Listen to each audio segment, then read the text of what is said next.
Now, the greatest radio shows of all time. Suspense. The Shadow Node. Washington calling David Harding, counter-spy. Classic radio theater. The Great Gildersleeve. Fibber McGee and Molly. Dragnet. Gunsmoke. The Lone Ranger. Now, step back into a time machine with your host, Wyatt Cox. Good evening, friends of the Inner Sanctum.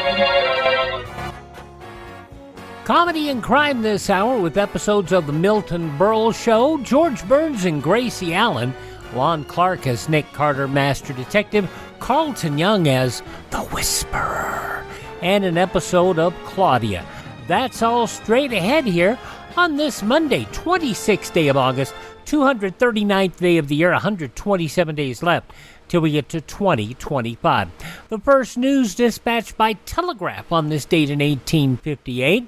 It cut those stories being, from to hours or days for news to reach areas of the world, of the nation, I should say, instead of months. Second Battle of Bull Run began on this date in 1862. The 19th Amendment of the Constitution took effect on this date in 1920, giving women the right to vote.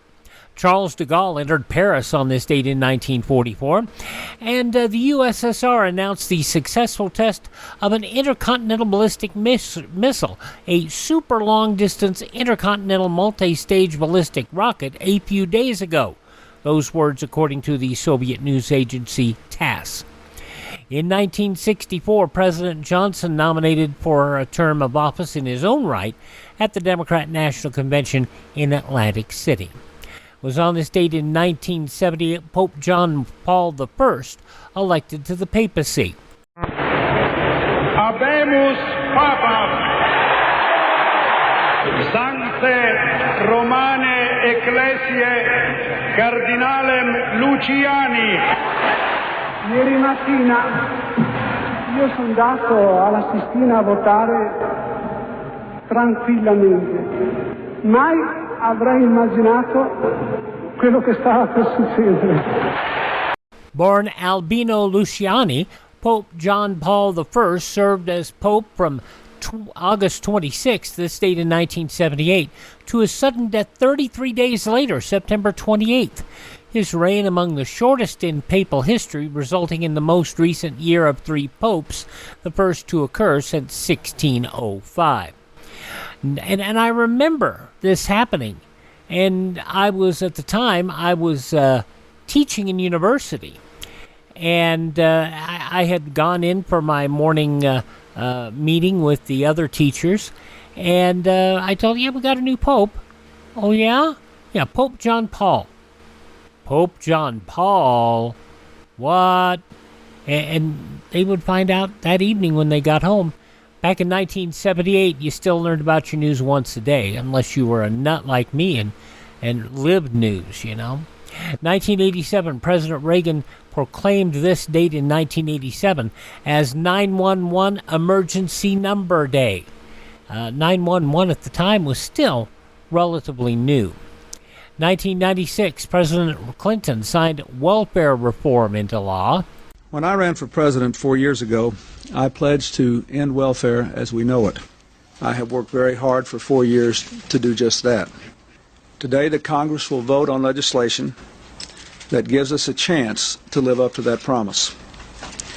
To transform a broken system that traps too many people in a cycle of dependence to one that emphasizes work and independence.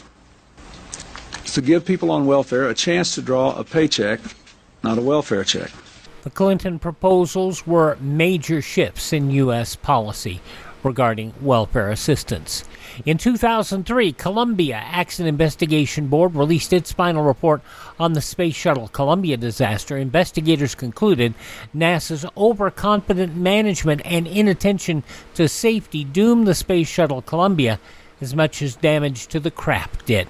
And I have to tell you, I have said this before, if they had done more to upgrade the program, and it would have helped the space shuttle stay alive.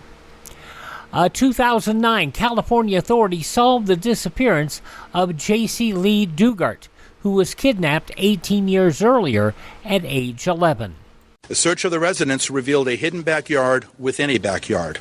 The hidden backyard had sheds, tents, and outbuildings where JC and the girls spent most of their lives. El Dorado County Undersheriff Fred Kohler telling reporters that Duggart had 2 children with her kidnapper and was kept hidden outside his home. 2011, the Boeing 787 Dreamliner, Boeing's all-new composite airliner, received certification from the EASA and the FAA. Back in 2015, 2 journalists shot and killed by a disgruntled former co-worker while conducting a live interview. Reporter Allison Parker, cameraman Adam Ward shot to death during a live interview on Roanoke station WDBJ. This kind of loss will resonate in these halls for a long, long time. Station manager Jeff Marks. 2018, 3 people killed, 11 wounded during a mass shooting at a Madden NFL 19 video game tournament in Jacksonville, Florida. 5 years later, after that shooting, another shooting in Jacksonville, leaving 3 people dead. Passing away on this date in history, Laura Branigan. 1984.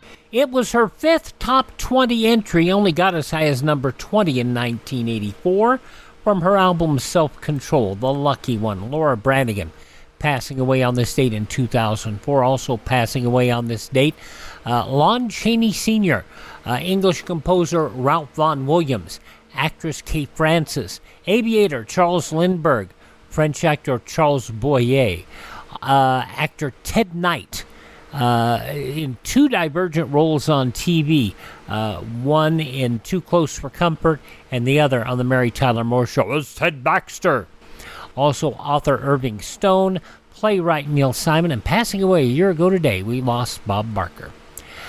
Birthdays on this date include voiceover actor Don LaFontaine. Throughout history, man has marveled at the vast complexity of the universe. Without a single unified voice, humanity has been left searching for answers to the unknown.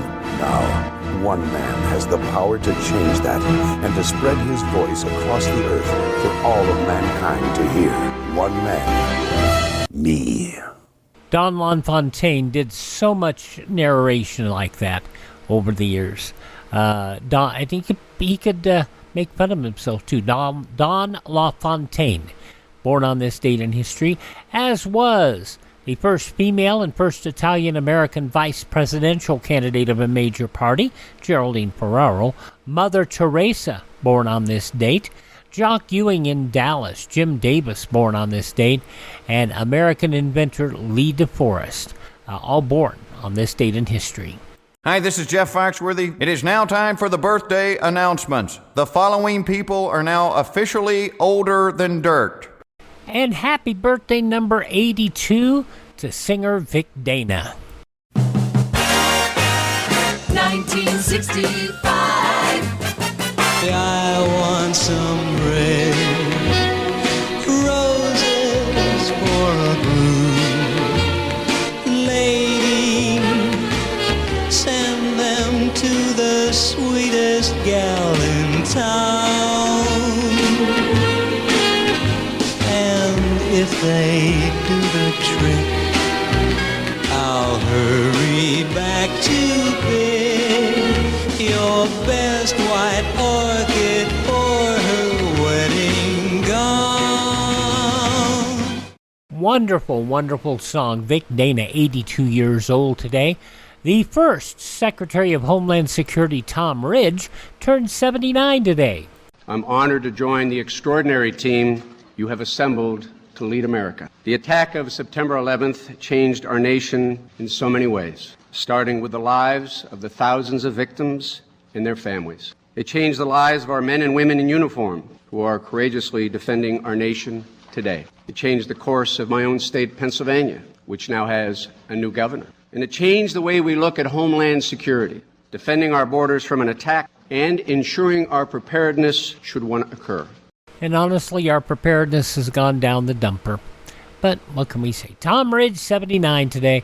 Singer Valerie Simpson of Ashford and Simpson fame, 78 years old. From The Tonight Show, Branford Marsalis is 64.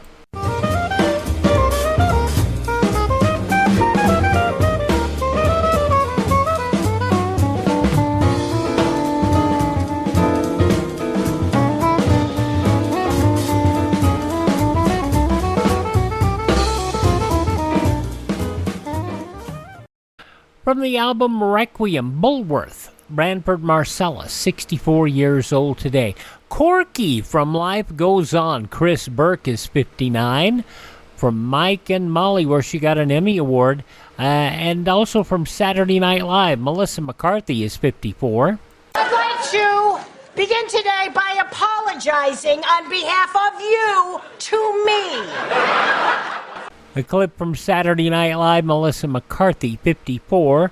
Mexican singer and also a Mexican novella star, Thalia, is 53 today.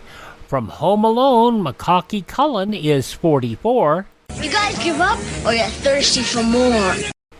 Oh my gosh, he looks nothing like he did then. Macaulay Culkin, 44 today. From Star Trek and Wonder Woman, Chris Pine is 44. Attention crew of the Enterprise, this is James Kirk. Either we're going down, or they are. Yes, the Star Trek reboot. Chris Pine, 44 today. Comedian John Mulaney is 42. Honestly, when I'm walking down the street, no one's ever like, hey, look at that man. I think they're just like, whoa, that tall child looks terrible. Get some rest, tall child. Comedian John Mulaney, 42 today. And from Aquila and the Bee, Kiki Palmer is 31. Those just a few of the people celebrating the 26th day of August as their birthday. And if this happens to be your birthday... Hi, we're the Four Freshmen, and we just want to say, Happy birthday to you! Comedy with the Milton Berle Show. That's up next here from 77 years ago, August 26, 1947, on this Monday, Classic Radio Theater with Wyatt Cox.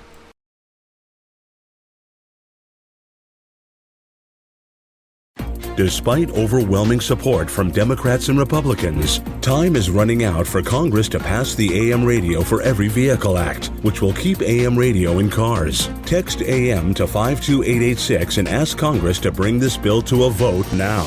AM radio is too important to let this moment pass us by. Message and data rates may apply. You may receive up to 4 messages a month, and you may text STOP to stop. This message furnished by the National Association of Broadcasters. And the sad part is Congress has more than enough votes to pass it, but they're not even looking at it. So, talk to your congressman, would you please? Tell them to make sure radio stays in cars, particularly AM radio. Now, from 77 years ago, August 26, 1947, the Milton Berle Show, and a salute to the railroads. Due to the extreme heat in New York, Milton Berle was taken suddenly ill after the early show tonight. Therefore, the following broadcast comes to you by transcription.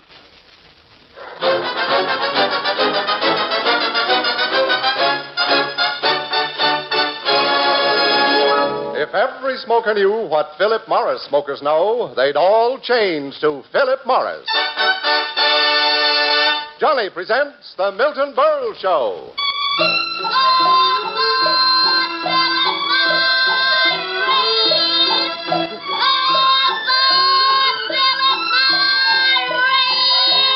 Here comes Johnny, ladies and gentlemen. Johnny on the spot for Philip Morris, America's finest cigarette. If every smoker knew what Philip Morris smokers know, they'd all change to Philip Morris. Yes, they'd all.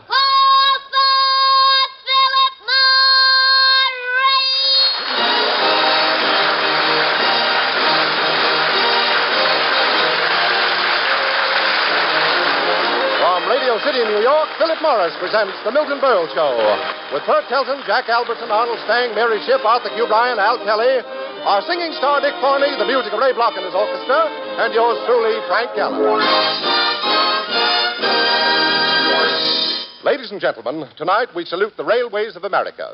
We now bring you a man who was a great inspiration for railroad building. One look at him and you want to make tracks. And here he is, Milton Berle.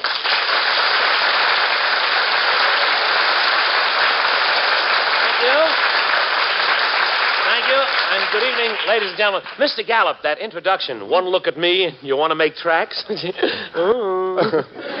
mean, don't get me wrong, I appreciate all the trouble you go through just to get jokes like that. Creeping through those dark cemeteries and copying lines off tombstones. Oh, come now, Bert. No, Mr. Gallup, I really appreciate it. Imagine digging your way out of your grave every night just for that. Burl, I'm getting quite fed up with your constant references to my physical appearance. Mr. Gallup, it's all in fun. Well, I find your boorish jesting not only crass, coarse, uncouth, and acrimonious, but extremely perverse. Oh. Perverse? Yes. And just a minute ago, you said you didn't like it. Burl, I can only say of you what the great Toscanini once said of his fourth French horn player who showed up at a big concert with a leaky valve. And what did he say? Graziazza lentano manicotti. Translated? Schmo. And may I add, it loses nothing in the translation. A schmo. My, Mr. Gallup, that's awful. That's the first time that I've ever been called that in Italian. But I'm sorry, Mr. Gallup, if I've offended you. I really am. That's quite all right. Perhaps I am a bit touchy tonight. Big weekend, you know. Oh, yeah. You were up at that camp for music lovers again? Uh-huh, Camp Beethoven. And this weekend it was riotous. Big fun again, eh? It was a romp. All day Sunday we played games. You played games? Uh-huh. There was a big three-legged race. And as usual, Mr. Anatole Barini of the Boston Pops Orchestra won. He always wins? He has 3 legs.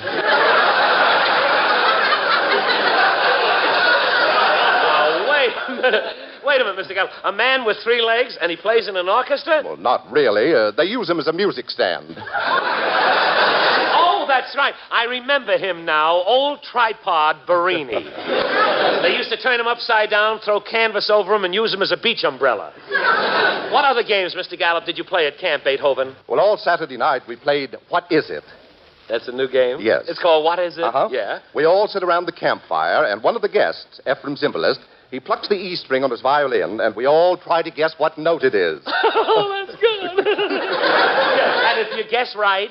Zimbalist takes off his E string and gives it to you. Isn't that good? Have you ever won any E strings? 4 in one night. Oh, you must have been hot. Well, I do declare...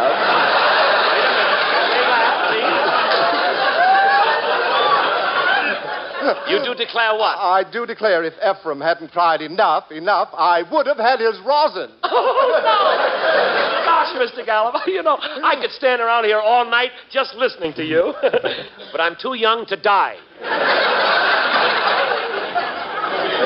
We have a program to do, you know. Oh, yes, that old thing again. Burl, what's the reason for the salute to railroads this week? Well, Mr. Gallup, this is the big day in railroad history. Tonight, we're commemorating the first transcontinental railroad. Really? Just think, Mr. Gallup. 78 years ago, at Ogden, Utah, the president of the Southern Pacific Railroad, with thousands cheering, drove a solid gold spike right through the foot of the president of the Union Pacific. And if you don't believe it, just go to Ogden, Utah. The president of the Union Pacific is still standing there yelling for a crowbar. And that is why tonight we salute the American Railroad.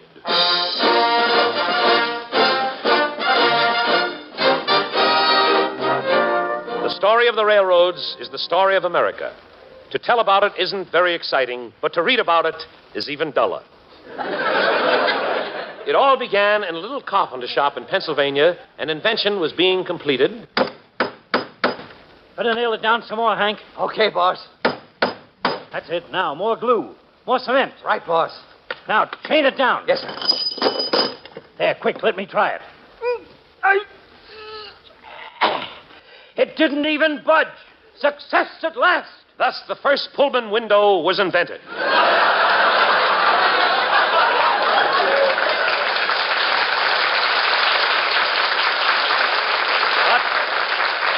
But the mighty railroads went forward.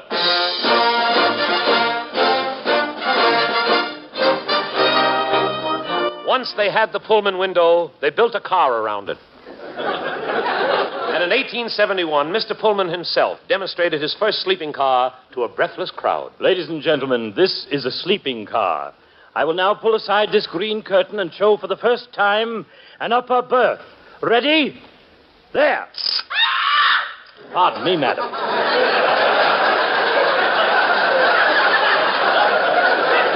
Yes, it was after this that they put numbers on the curtains. Then on went the mighty railroad.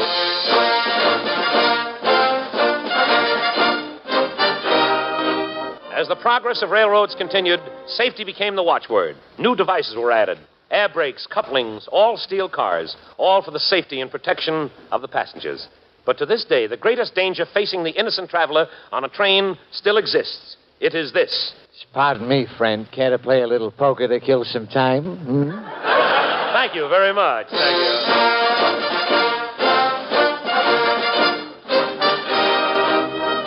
That is the story of the railroads. And today, wherever you are, whatever you are doing, you cannot escape hearing that haunting rhythm of the railroads that so richly fills the air of America.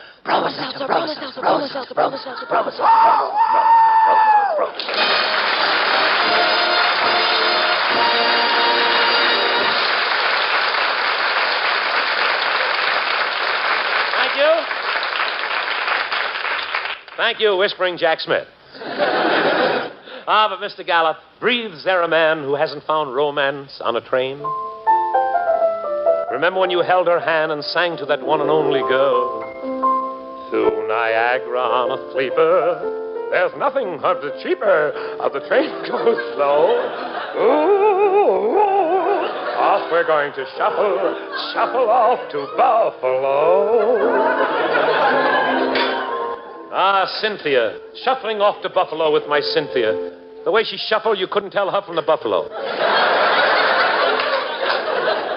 Remember, Cynthia, the first time I saw you on the train, how jealous I was because you sat next to the same man for the whole trip. It wasn't until later that I saw the handcuffs. Impetuous, fun-loving Cynthia. How you love to stick your head way out of the window train. The train window. It was a Studebaker. How you used to laugh when I warned you about the telephone poles until one day, boing, boing, boing. And then, Cynthia, when we pulled you in, how frightened I was when I saw that big bump behind your ear. What a relief. It was only your nose. But it was the little things I remember about Cynthia. Your delicate way of getting off a train. You just lean out the baggage car and let the mail hook snap you off. Cynthia, how different you were from the other girls who worked in the roundhouse. You were the only square. Yes, Cynthia. I'll never forget the last time that I saw you. You were racing a train to a crossing. I'll bet if you were in a car, you would have made it. But don't worry, Cynthia. As soon as they wire you together again, off we're going to shuffle off to Buffalo.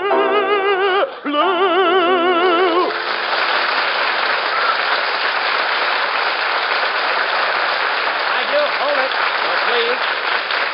Now, please. No applause. If you just like it, throw money on the stage. That's it. Burl? Oh, I'm sorry. Oh, that's your line. Burl, in our salute to railroads, let us pay tribute to an honored railroad profession that is fast disappearing, the candy butcher. The candy butcher? Yes, sir. You wait for just that moment when the tired passengers at last think they're about to get some rest. Then you come through the car. I come through the cars. Ladies and gentlemen, just a moment of your time. I have here in a basket tasty refreshments and fascinating souvenirs. Genuine, artificial, imitation, orange-type drink. Ice-cold frankfurters, chocolate-covered nuts, chocolate-covered candy, and that new confection that's sweeping the country, chocolate-covered tomato herring. And while the girls of the ensemble are changing... No, wrong place, Ron. Pardon me. We have comic books, jerk beef... What is it, madam? I'd like some Philip Morris cigarettes. Would you do me a favor? Would you repeat that for the benefit of this large, intelligent audience? Philip Morris cigarettes. Yes, sir. Once more, please. I want to stay on. Philip Morris cigarettes. Thank you. You heard what the lady said. Philip Morris. Oh, that reminds me. What am I doing here? I got to put Johnny on the spot. Tell me, Johnny, and don't be hesitant about it. Why is Philip Morris so much better to smoke? Here's your answer, sir. It's because the Philip Morris smoker really gets what other smokers only hope to get. Right, Johnny. Philip Morris is the one leading cigarette with an exclusive difference in manufacture. The only leading cigarette scientifically proved far less irritating to the nose and throat. Remember, less irritation means more enjoyment. That's why the Philip Morris smoker really gets what other smokers only hope to get. Better taste, finer flavor, perfect smoking pleasure. Just a moment, please. Doesn't every smoker know that? No, if every smoker knew what Philip Morris smokers know, they'd all change to Philip Morris, America's finest cigarette. For perfect smoking pleasure, try a pack of Philip Morris today.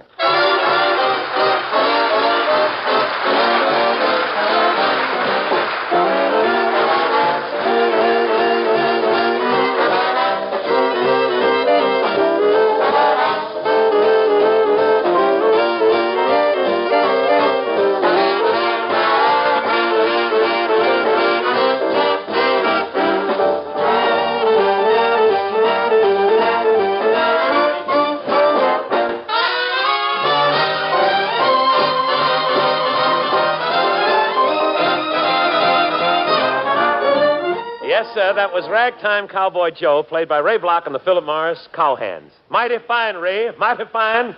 I sure like to have that orchestra out on a range, a shooting range.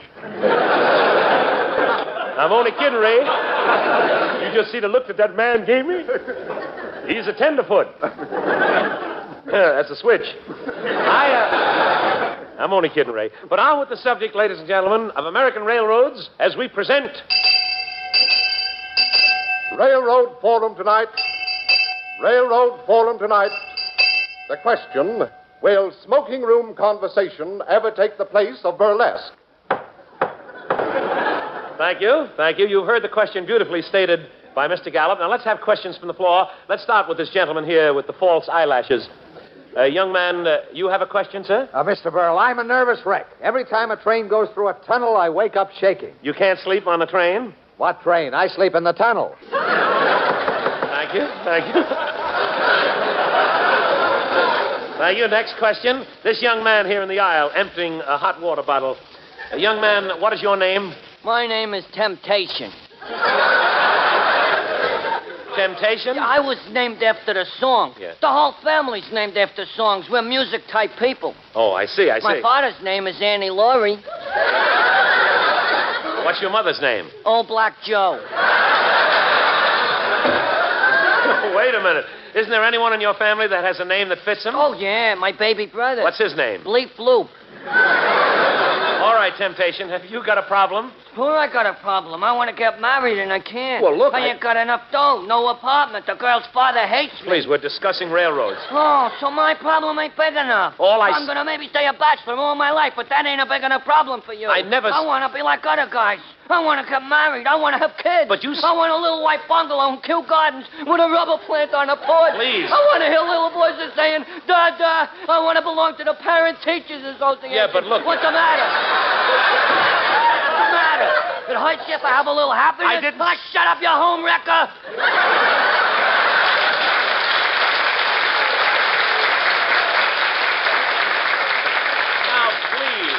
Please, let's not get emotional. Now, if you have a question, ask it. Okay. You want to buy a ladies' home journal? Thank you, thank you.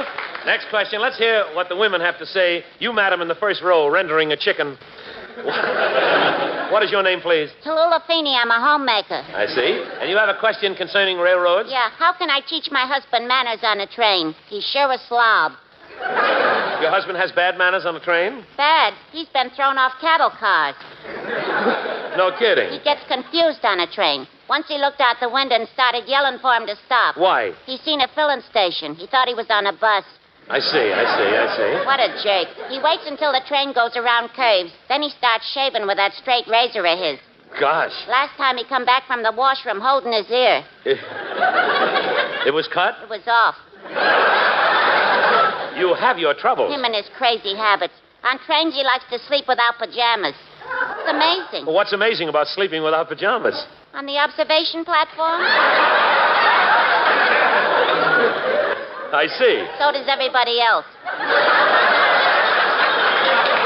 Oh. In the dining car, that's when he's really cute. He's cute, eh? Yeah. At the table, he opens up a newspaper, takes off his shoes and stockings, and starts flexing his toes. His toes? Why? He's holding the paper with his hand, saying he's got to eat with something. Well, that's awful.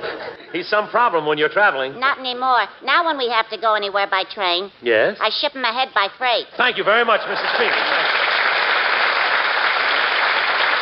Thank you.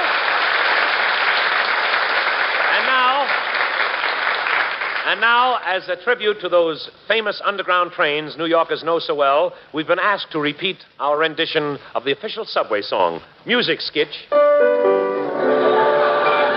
Oh, I wish I was on the sea beach local, sipping on a Coca-Cola. Look away, look away, look away, Coney Isle. Oh, you push and shove, but it's worth the fighting just to spend the day at Brighton. Look away, look away, look away, Coney Isle. Then we wish we were at Coney. Hooray, hooray. And Coney Island hot dog stands will fill ourselves with relish. Away, away, away, away, away down south in Brooklyn. Away, away, away, away, away down south in Brooklyn.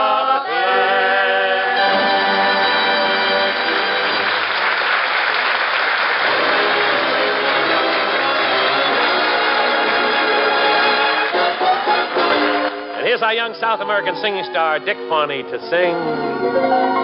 We saw an apple blossom wedding underneath the Maytime blue.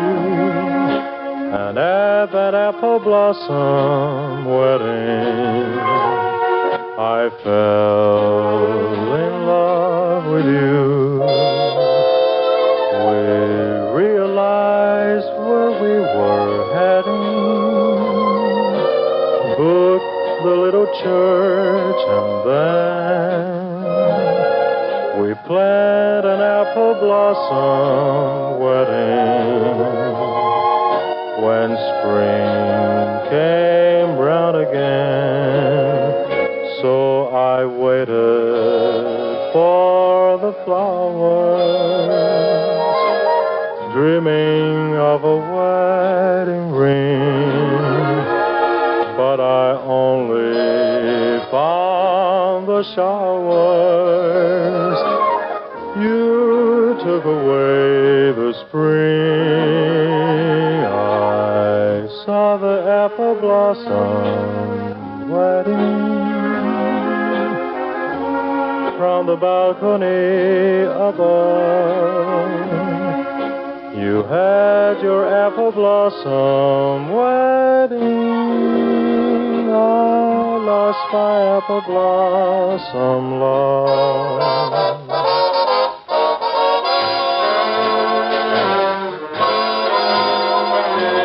I saw the apple blossom wedding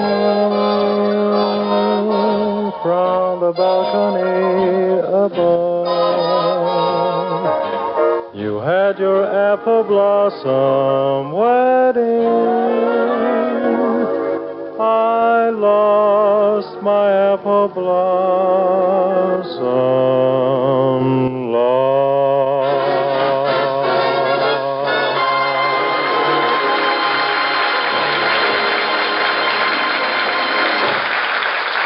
Wonderful, Dick.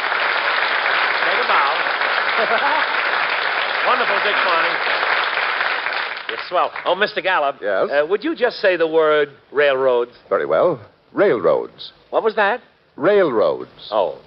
Speaking of railroads, an incident happened to me. You notice how clever we got into the subject again? That's how this program's constructed, like a tightly well-knit sieve. But really, Mr. Gallup, just think, just this week, I had an experience about meeting a train. It was one morning after breakfast. I was about to leave the house, and I'll never forget. Well, goodbye, dear. Goodbye, Milton. Goodbye, Junior. Junior, you be a good boy. You're kidding. I know. Gosh, I'll be late for rehearsal. Who can this be? Come in. Telegram for Milton Berle, $1.20 collect. Sign here. There. Here's the money. Oh, well, wait a minute, young man. Here's a tip. A nickel. Oh, goody. Now I won't have to swim home to Staten Island tonight. Boy, you sure throw it around, don't you, sport? Quiet. Well, open the telegram, Milton. Who's it from? It was sent collect. Collect? That's Uncle Julius's pen name. Quiet now. Well, Junior's right. It's from Kansas City. It says arriving on the Monarch at Grand Central Depot today. Please meet the train. Uncle Julius. Milton, today? Gee, I better rush down to Grand Central and meet him. I'll go with you, Pop. You know what happens to you in a crowd. What about me in a crowd? If you see more than 4 people in one place, you start doing your old vaudeville act. Oh, stop it. I'm tired of passing through the crowd with that tambourine. Quiet. Come on, let's go. Come on.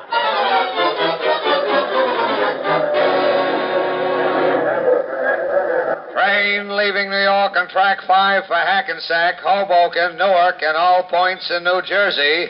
Please let the bookies on first. Junior, let's find out what time the Monarch gets in. Attention, coming in on track 5, it's Super Chief, Broadway Limited, and the Lark. And here are the mutuals, 620 to win, 440 to place the show. That's the 4th favorite to win today. Gosh, Uncle Julius may be in already. Hey, Pop, here's a timetable. Oh, good, Junior. Let me read it. You read it? Yeah. But, Pop, it ain't all in capital letters. Give it to me. Here it is. Trains from Kansas City to New York. Super Monarch arrives 2:15. Oh, wait. See footnote A. Here's footnote A. Except Sundays, weekdays, and holidays. Oh, that's great. But here's another train, Pop. See, the Super Monarch. Oh, yeah. Arrives 3 p.m. That must be... Wait. See footnote B. Footnote B. Oh, here it is. Footnote B. See footnote A. This is awful. Well, here's another, Pop. The Old Reliable. Oh, the Old Reliable. That sounds like it. See footnote C. C. Discontinued as of January 1906. Wait, this must be the one, Junior. The Labor Day special. Look at the footnote. Runs daily, except Labor Day. Oh, wait. Why are we knocking ourselves out with a timetable? Here's an information booth. Clerk. Next? Yes, I'm next, Clerk. What can I do for you, sir? Clerk, my Uncle Julius is arriving from Kansas City on the Monarch. Can you tell me what time it gets in? Of course, sir. The Monarch is due at 5 Thermos on a C. It just left at the price board because we realized that anything that we had the beautiful air-cooled coid, the diesel coid, and as it rolls through the hills about a cellmate, it leaves you with the kind of a coid that affords everybody a definite space. But that's without a diner. Next. Wait a minute. I asked, what time does the Monarch... I told you. It left Arbitration Fate on the way to the Stormhead. And as we told you about the breeze, there's only one paddock beam that's cut back for the speed. You are the one that's holding the Stormhead. And please hold on to your stuff. Next. Oh, wait a minute. Now, please. My Uncle Julius from Kansas City... Mister, you're just like another man who was here the other day. He came up to me and he says, I would like to get a ticket to Strut and White back with Flairman. Strut and White back with Flairman. I said to him, what do I look like, a plebe? Do I want to base back with Troy? After all, it's only a plebe. And would you believe it? Today that man is dead. Next. No, look, I just want to know what time the Monarch comes in. This is ridiculous. Come on, Junior. This guy is nuts. Well, let me try it, Pop. Look, mister. What my father wants to know is, does the Corporal stop at Spime and Risen Driz a drama climbing? Oh, the Monarch from Kansas City. It just got in on track 6. Thanks to Stylers. It's a Bellepane. Glad. Spanaplan. Demlade. Quiet. Quick. Junior, the Monarch's on track 6. Uncle Julius is on it. Let's get on the train and search through every car. Come on. Here, Junior, this is the monarch. Let's get on there. There, now we'll start from this end of the train and walk through. Looks empty, Pop. Uncle Julius must be in the next car. Come on.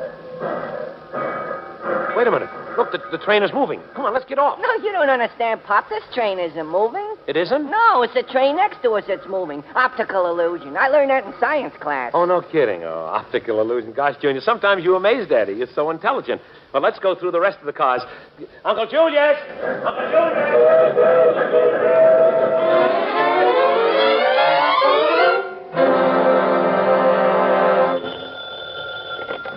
Hello? Hello, Mom. Junior, Uncle Julius has been here for 2 days. Where are you? Kansas City. Kansas City? Yeah, Pop's in jail. Jail? Yeah, when we got here, he wouldn't pay the fare. He kept yelling he wasn't a passenger. He was just an optical illusion. Poor Daddy. What can we do for him? Well, he only asked one thing, Mom. Yes? He says when we come home, he wants Uncle Julius to meet the train. Head on.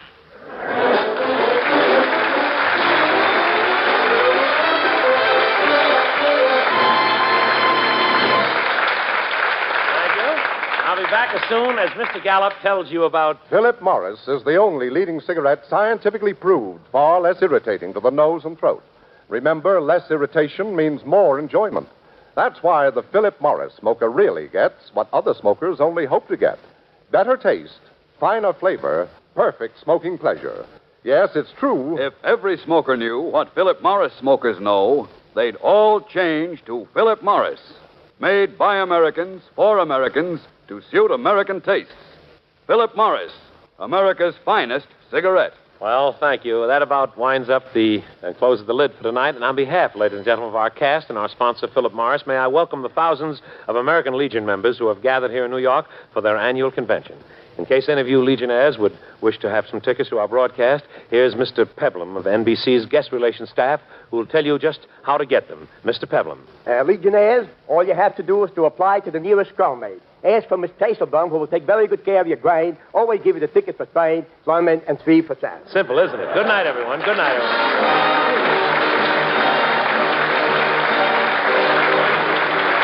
This is Johnny again, reminding you for perfect smoking pleasure, call for Philip Morris! Call for Philip Morris! Yes, if every smoker knew what Philip Morris smokers know, they'd all change to Philip Morris, America's finest cigarette. And now, goodbye, Johnny. See you next Tuesday, same time, same station, when Philip Morris will again present the Milton Berle Show. Until then...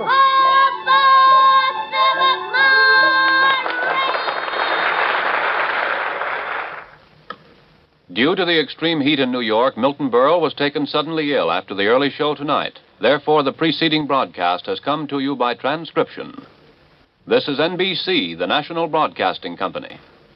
It was so extraordinary that they did still make the announcements. But, that happens. Alrighty, Milton Berle from August 26, 1947. They used to still do 2 shows. One for the East Coast and one for the West Coast 3 hours later. Up next, George and Gracie on Classic Radio Theater with Wyatt Cox.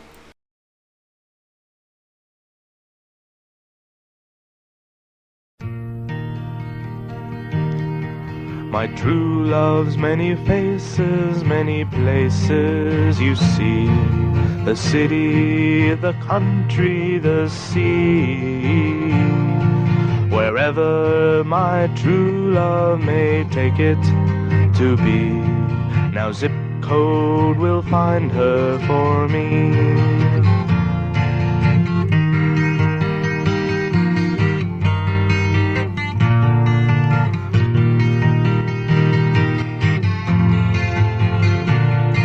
Wherever my true love may take it to be.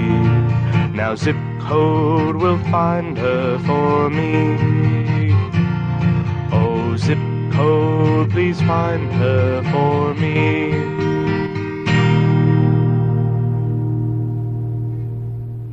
An ode to the code, zip code that is, on Classic Radio Theater with Wyatt Cox. George Burns, Gracie Allen, going back 84 years to August 26th, 1940. From Hollywood, the George Burns and Gracie Allen Show for Hormel and Spam.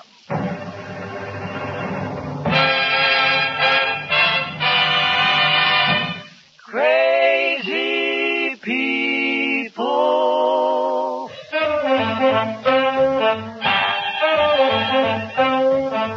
Spam, rebop, boom, spam. George Burns and Gracie Allen on the show when his orchestra for singing glee with a smooth easy. Last but not least, and with Bud Heaston.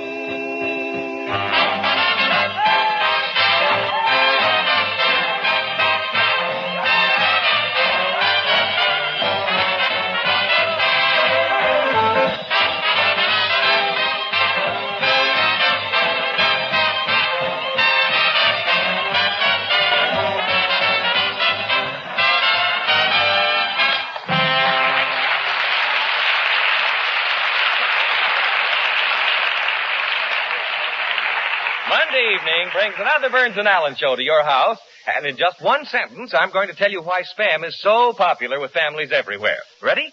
When you buy Spam, you know exactly what you're getting. For just as shown on the label, Spam is pure pork shoulder with ham meat added. Your guarantee of goodness and quality. And combine that with the many uses for this delicious meat, it's only natural that Spam is a hit, cold or hot. As you'll discover by trying the easy recipes on the label after you buy Spam when you shop tomorrow. And please, Mr. Shaw, I'm running out of breath, but I'm all through, so put a musical period on this for me, please.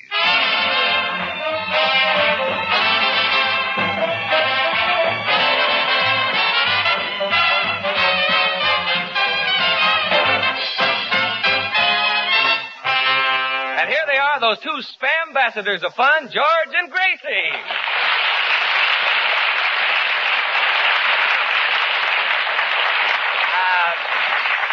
Thank you very much. Hello, Bud. Hello, Gracie. Say, you should have been with me Saturday night. I went to a party at Irene Dunne's house. By the way, Bud, what's Irene Dunne doing? Done doing? George, what kind of English is that? What kind of English is that? I said, what's Irene Dunne doing? You mean, what's Irene Dunne? Gracie, isn't Irene Dunne a motion picture star? Well, yes. I saw her in My Favorite Wife. Well, that's the picture that Irene Dunne did. Done did? Oh, that's even worse than done doing. Well, George, maybe I can help you. You see, Gracie, Irene Dunne told me that... Dunne told you? Oh, what did Irene Dunne told you, all Rochester? Look, Gracie, when Irene Dunne does a picture, it doesn't mean that Irene Dunne done a picture. It means Irene Dunne did a picture. And the picture that Dunne did is what Dunne's done. Do you feel all right, Daddy? But why did you have to stop us? Señor Burns, yo sé una cosa muy graciosa de esta película. That's the guitar player, yes. What is it, Senor Lee? I saw that picture with that Irene Dunne and that Kenny Grunt. He's wonderful. Kenny Grunt? Sí. You mean Cary Grant? Remember in the picture when she puts her arms around him and hugged him and squeezed him? Yes. Well, Kenny Grunt? Artie, will you keep that South American pocket carcass quiet? Okay, Poopsie. And stop with that Poopsie. That's what the girl called me here last week, and now it's all over. Oh, George, I knew I had something to tell you. You know that sweet little girl who was up here last week? The one you promised to make your new partner on the radio? You mean Elsie Trellafas? Yeah, that's the one, Poopsie. Stop calling me Poopsie. And I was only fooling when I promised to put her on the radio. Don't tell me that she's taking it to heart. Oh, worse than that, she's taking it to court. She's taking it to court? Yeah, and when she told me that she was suing you for $10,000, I told her a thing or a couple. $10,000? Yes, I said to her, I said, Elsie, by the time you get through buying the clothes to wear in front of the jury, paying your lawyer and paying your court expenses, you'll have nothing left out of the $10,000. Well, what's the sense of it? That's right. Did she see your point? She certainly did. Oh, good. Now she's suing you for $200,000. You ad-libbed 100. 200,000? Oh, don't worry about it, George. A friend of mine was sued for $150,000, and he didn't pay a cent. Well, Artie, I'd like to meet him. Well, you can talk to him tomorrow. Well, good. Visiting hours are from 2 to 4. Well, I'm certainly in a lovely mess. Now I'll have to get a lawyer, and it'll probably cost me thousands of dollars. Oh, not the lawyer I hired for you. You hired a lawyer for me? Yeah, and he's very cheap. Well, how do you know he's cheap? Well, I had lunch with him today, and I had to pay my own check. Gracie, did anybody ever tell you that you were a little imbecilic? Yes, at a picnic once. I see. But I guess he didn't mean it because I never saw him again. Everything happens to me. A lawsuit for $200,000. Senor Burns? What? If you're looking for a good lawyer, get my uncle. He handled the Dreyfus case. The Dreyfus case? You mean Alexander Dreyfus from Devil's Island? No, the taxi Dreyfus from Coney Island.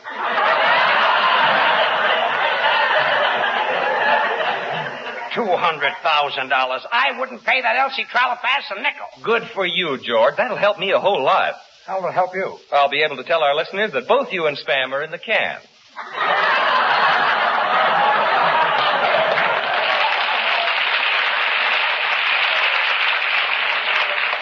Well, that hit the spot. Thanks, George. I thought so. And here I was saving my money for when I was old and decrepit. And just when you are, look what happened. This whole thing is absurd. Well, George is right. That Elsie is nothing but a gold digger, and I told her plenty, too. I told her that before she'd get a dime from you, George, you'd draw all your money out of the bank. Oh, that wouldn't frighten a girl like Elsie. Oh, it wouldn't, huh? It scared her so that she tied up your bank account. Tied up my bank account? Oh. Look, George passed out. Well, I can't understand it, Bud. Wouldn't you think he'd be interested in what I'm telling him? While the boss is out, the Smoothies, Babs, Charlie, and Little will sing Cherry Berry Bean. Oh, cherry bean, oh, cherry bean, cherry bean, he waits for her each night beneath her balcony. Cherry bean, he begs to hold her tight, but no, she won't agree. Cherry bean, she throws a rose and blows a kiss from up above. Cherry bean, cherry bean, cherry bean, they're so in love. When the moonbeams glow in Napoli, there's a handsome Donnelly. Every night he sings so happily, so his lady love can he. In a manner so bravissimo, he repeats his serenade, and his heart beats so fortissimo when she raises her Venetian shade.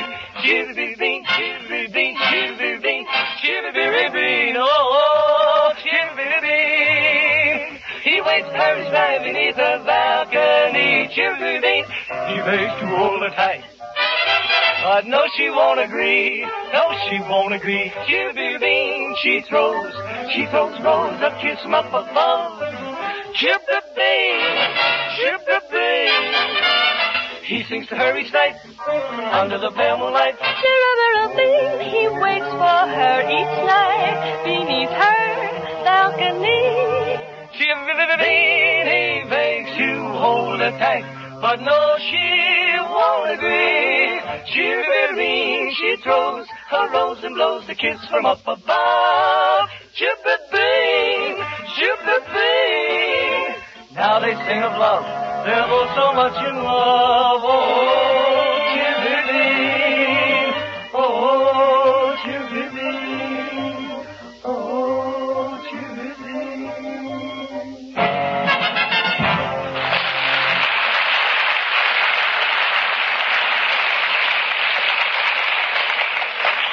Oh, George is still out. Artie, hold his head while I give him another spoonful of this medicine. Oh. Gracie, that's extract of bitters. That's extract of bitters. That's terrible stuff. I know. Hold his head while I give him another spoonful. Another spoonful. Gracie, you're spilling half of that medicine on his chin. Wipe it off. I can't. It burns my fingers. Well, listen, George, I've got some bad news.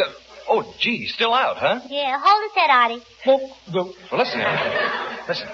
Elsie's sweetheart is outside, and he's a big bruiser, and I can't hold him, and he says he's going to come in here and mop up the floor with George. Shall I call for help? Oh, no. He and George can mop up this floor without any help. Gee, this is awful. What'll we do? Well, how about you and me going to Ciro's tonight? Oh. Look, is George coming too? No, just you and I.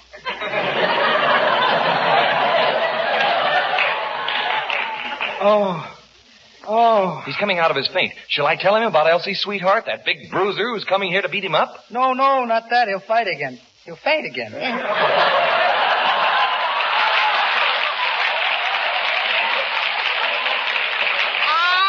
all right. There's plenty of medicine left.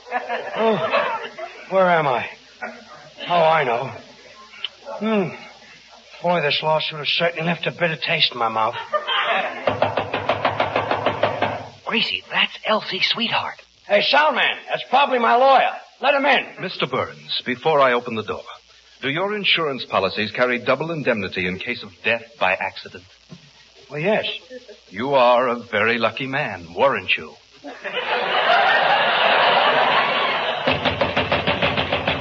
Soundman, will you let my lawyer in? Well, you asked for it. Who's George Burns? Uh-oh, here comes malicious. I'm George Burns. Oh, so you're George Burns. That's right. What about you and Elsie Trellafas? Well, he doesn't know her. He's never heard of her, have you, George? Certainly I know Elsie Trellafas. I know her very well. And, mister, if you're going to help me out of this legal jam, I might as well tell you the truth. Good. I'll give it to you straight from the shoulder. Oh, vice versa. Just how well did you know Elsie Trellafas? Well, I'm not a man who likes to boast, but on the other hand, this is no time to hold anything back. Calling Dr. Kildare. One night about a week ago, I was taking her home in a taxi, and I put my arm around her. Like this? Yeah, but I held her a little tighter. You mean like this? Oh, wait a minute, not that tight.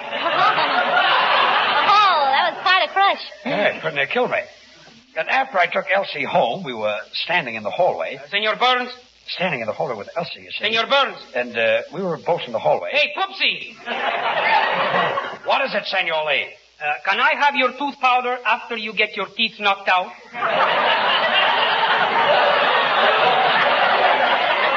I'm not going to get my teeth knocked out. I know something that you don't know. Artie, will you keep that stale character quiet? So we were standing in the hallway, and I put my lips against Elsie's, and she... George, shall I play my number now?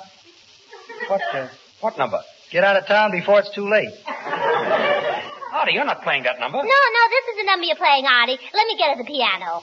When April showers will come your way, be careful, Poopsie, of what you say. We're trying to tell you, take it on the lamb.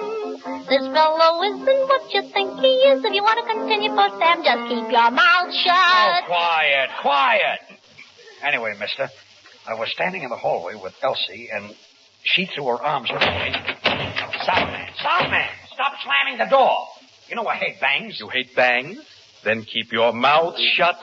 You've said enough. Oh, quiet. Yeah, what's going on? This guy behind you is pretty tough. You'll be looking up at daisies that you won't be able to smell. Wah, wah, wah, wah, wah. Whenever Elsie's boyfriend comes,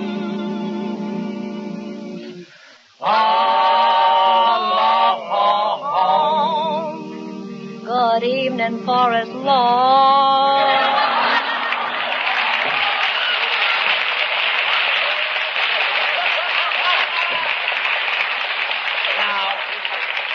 Look, what's going on here? Here I am worrying about $200,000 lawsuit, and everybody's singing. Say, did Elsie ever happen to mention her boyfriend? Yeah, I heard her say something. She's going around with some dope or something. Dope?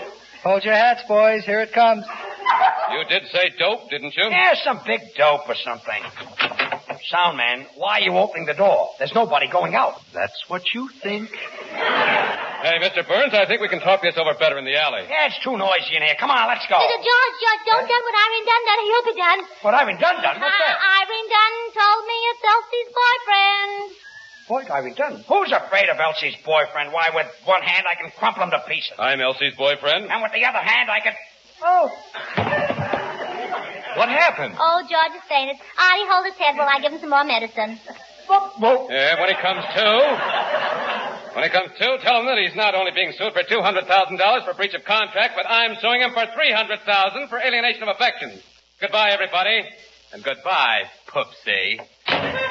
Well, what are we going to do with George? He fainted again. Can't anybody do something? I can do something. Well, do it. I'll be delightful. Yo tengo buena suerte con todos los jueguitos, pero lo que es mi fuerte es el juego de amorcitos. Hay una muchachita quien yo quiero conquistar. Les apuesto lo que quieran que la voy a ganar. Se llama Nada. Ella es mi nada. Mi nada no hace nada más que amar. Yo quiero a Nada. No hago nada más que de mi nada soñar. Cuando beso a mi nada, nada beso al parecer. Pero nada tiene todo para hacerme arder. Yo quiero a Nada, no hace nada, nada más que amar.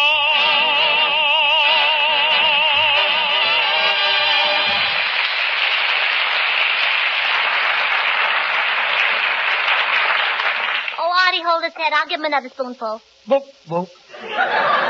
Gracie, is this medicine good for fainting? Oh, it's marvelous for fainting. How do you know? Well, every time I give my daddy a spoonful, he faints. Oh. What happened? Who am I? George Burns. Where am I? George Burns. Oh, who types these things anyway? Where am I? On the spam program. What's spam? What, spam? Boy, you must be groggy if you don't remember what spam is. Why, George, spam is what you have fried with eggs for breakfast. Spam is what you have for lunch, sliced cold in spamwiches. Spam is what you have baked whole for dinner. Oh, yes, but I remember now. And you ask me what's spam. Why, George, you should be ashamed of yourself. Yeah, I'm a bad boy, yes. Why, everybody knows that spam is tender, delicious meat, all ready to eat as it comes from the can. All right, but I'm sorry. Easy to serve, economical to use. Spam is the reason housewives are spending less time in the kitchen and still giving their families good food on the dot. I apologize, Bud. Spam is wonderful. Well, thanks, George. Yes, I didn't mean it, Bud. I'm so sorry. Okay, sit down. Now, ladies, here's a grand suggestion for dinner tomorrow night. Open a can of Spam, S-P-A-M. As I said before, it's all ready to eat, so just slice Spam and serve with tomatoes, corn on the cob, a simple dessert, and your favorite beverage. You'll have nothing but compliments from the whole gang, because the meaty flavor, the grand taste of Spam satisfies even the huskiest appetite. And when you try the other recipes on the label, you'll discover Spam has dozens of uses, cold or hot. So remember, you'll spend a lot of time out of the kitchen when you keep Spam on your pantry shelf. It needs no refrigeration. Get a supply when you shop tomorrow. Just say to your food dealer, I want Spam. I want Spam. Slice it, dice it, fry it, bake it, cold or hot. Spam hits the spot.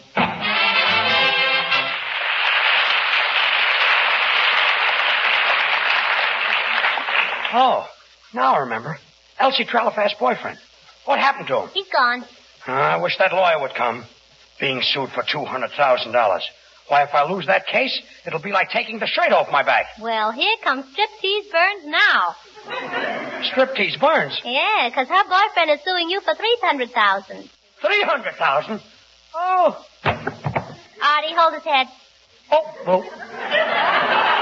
Say, George looks flushed. Has anybody got a thermometer? Here's one, Senor Bud. I got it off the wall. That's a barometer, not a thermometer. In his condition, he'll know the difference? Oh, give it to me, Bud. Open his mouth, Artie.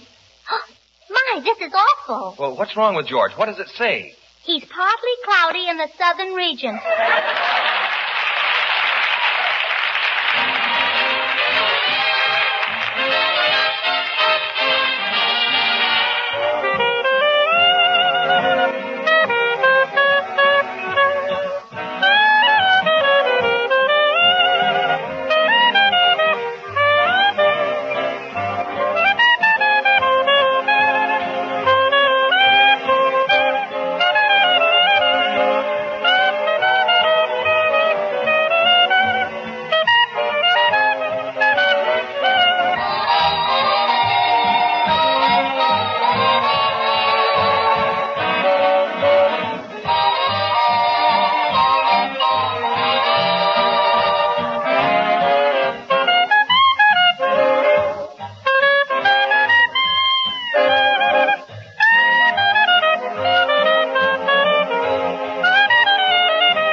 Artie, hold his head.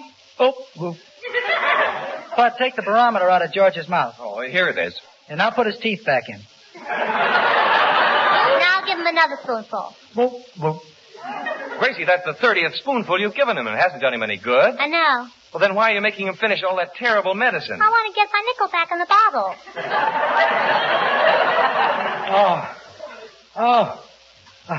Where is he? Who? The lawyer. He's supposed to be here. Oh, my head. Oh, what's the matter, George? I don't feel well.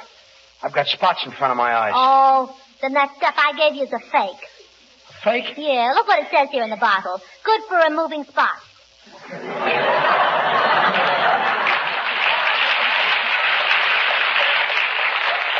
Gracie, that's Carbona. Senor Burns? Yes, what is it, Senor Lee? Once I had a date with Brenda and Carbona. Brenda and Carbona? See? Carbona makes you sick. Brenda is a doll. Artie, will you send that broken-down guitar player back to local 802? Oh, this must be him. Come in. Mr. Burns? Yes? My name is Jules Covey, attorney at law. I'm calling with reference to the Elsie Trellafas case. Well, I'm glad you're here, Mr. Covey, as I'd like to explain the whole thing to you. Well, that's what attorneys are for, Mr. Burns. Well, now, to begin with, I did take Elsie Trellafas out a few times. She was young and pretty, and after all, I'm only human. George, don't say anything you can't prove.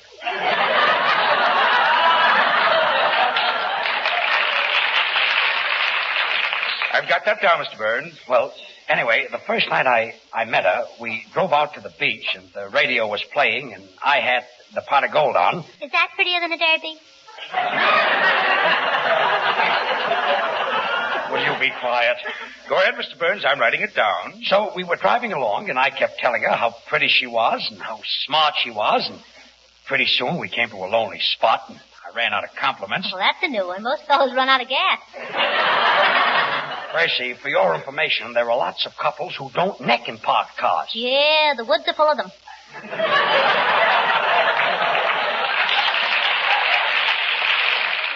All right, so maybe I kissed her a few times. But please, Gracie, it's very important that the lawyer hears my story. I've got that down, Mr. Burns. Of course, that wouldn't look very good to a jury, so when we get to court, Mr. Colby, let's cut out the kissing. You mean you and he'll just hold hands? Gracie, will you keep still? Go ahead, Mr. Burns. I've got that down. Well, you can tell the jury that I'm a man of very fine character. George, Mr. Covey just met you. He doesn't even know you. Well, if he doesn't know George, then he can say it. Ah, well, this cast is always kidding me like this, Mr. Colby. But they'll be glad to be character witnesses for me, won't you, boys? Oh, you bet your life we will, George. I'll be glad to stand up in court and tell them what a wonderful guy you are. Oh, thanks, Bud. How much does it pay? You know, now you've got me so confused I don't know which way to turn. Oh, a Los Angeles driver, huh?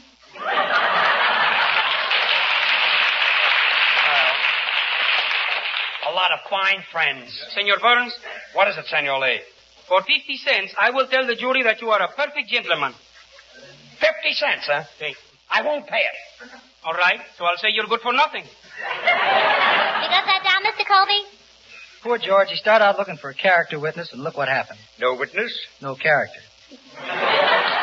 Oh, keep still. Anyway, Mr. Colby, I met this Elsie Trellafas in a restaurant, and you never saw anybody eat so much in your life. She ordered a double porterhouse steak, and in 2 seconds she looked up at me, and what do you think she said? I've got that down, Mr. Burns.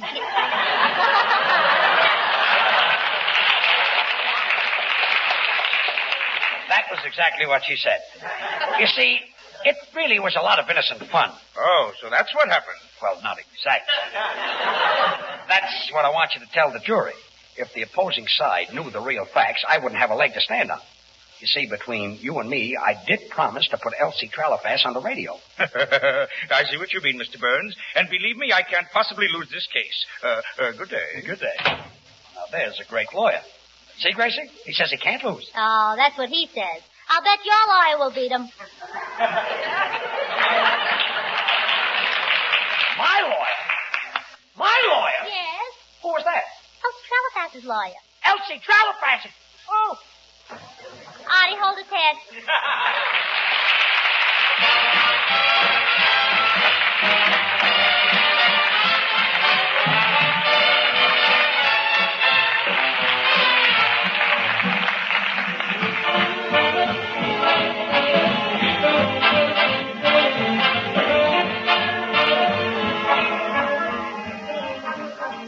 before George and Gracie return to say goodnight, they want me to tell you that Spam is a mighty good mealtime hint for your household tomorrow and every day. Ask for Spam, S-P-A-M, when you shop tomorrow and try the easy recipes on the label. Well, thanks, Bud. Well, Gracie, say goodnight. Oh, good night. And by the way, George, here's some good news. You know, it didn't do Elsie Trellafas any good to tie up your money. Swell, Gracie. Why? Well, I found out that your bank just failed. Oh. Artie, hold his head. Well, will George come to by next week? Will he win the case? Will he have to pay $100,000? What will happen? Who cares? Good night.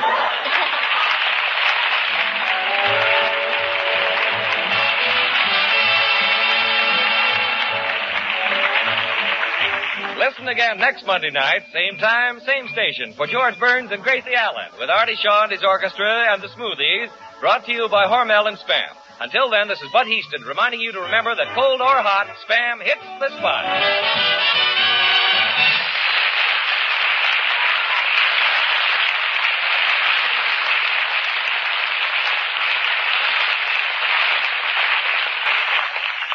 Have you tried Hormel chili con carne? You may think you don't like chili, but chili con carne, the way Hormel makes it, is different, and everybody likes it. Double your money back if you don't like it. Try Hormel chili con carne tomorrow. This is the National Broadcasting Company. This was before on the air they acknowledged that George and Gracie were married. At this point in time, George was a cad and Gracie was a flighty little thing. And then in a couple of years, they would admit they were married, and so George was a serious family man, and Gracie was still a flighty little thing. 84 years ago, August 26, 1940, George Burns, Gracie Allen here on Classic Radio Theater with Wyatt Cox. Tomorrow, we will be looking at Sunday, August 27th, 1961, with episodes of Yours Truly, Johnny Dollar, starring Mandel Kramer, and an episode of Suspense, Sold to Satan. We'll also have an episode of The Whistler, and I'll Trade You Murder, not related to The Whisperer that you'll hear in a few minutes. And Jeff Regan, Investigator. I believe this is the last show before Frank Graham, who was portraying Jeff Regan at this time, committed suicide. We'll hear this episode coming up tomorrow. And then another episode in the continuing series and closing in on the wrap-up of Superman's episodes with Dr. Roebling and the Voice Machine. But right now, we'll hear the voice shortly of Lon Clark as Nick Carter, Master Detective.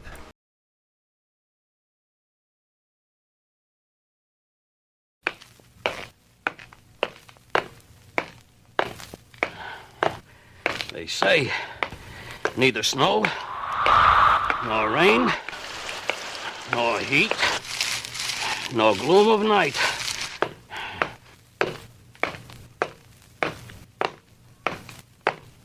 Ow! What? Neither snow, nor rain, nor heat, nor gloom of night will hold up your mail. But you can if you don't use zip codes. Be sure to use zip code on every letter and package you send, and always include your own zip code in your return address. That way, others will have it when they write to you. Remember, mail moves the country, and zip code moves the mail. Oh, trash cans, dogs. At least a zip code.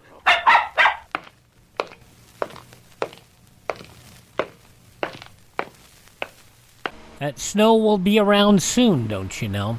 Let's head to drama now. Lon Clark, starring as Nick Carter, Master Detective, 79 years ago, August 26, 1945, in the case of the Vanishing Postman. Maybe we lost him in the snow. The Linux Show, starring Nick Carter, Master Detective. Presented by Acme, America's great producer of fine quality paints.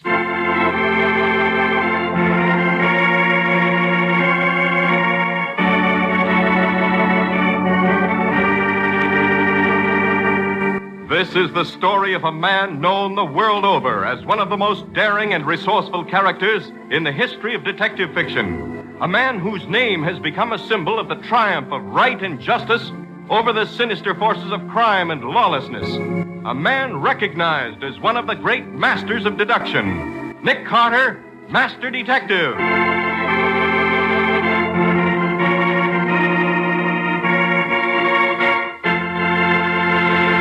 Today's exciting case, The Vanishing Postman. Another exciting chapter dramatized from the life story of Nick Carter.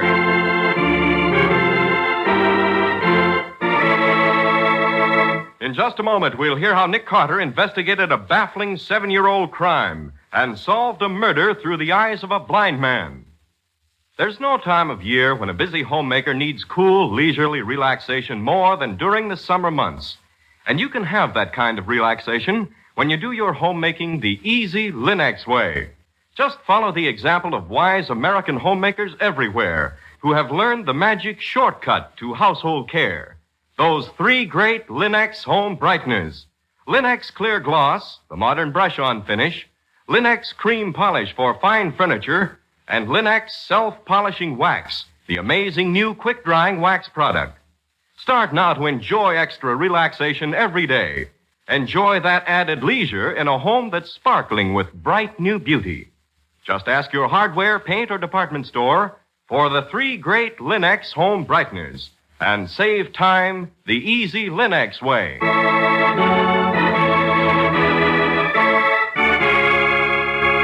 And now for today's exciting case from the life of Nick Carter. Rain has rolled in across the great city again today. The black skies thunder and crackle with lightning. The streets are glossy and slippery as glass.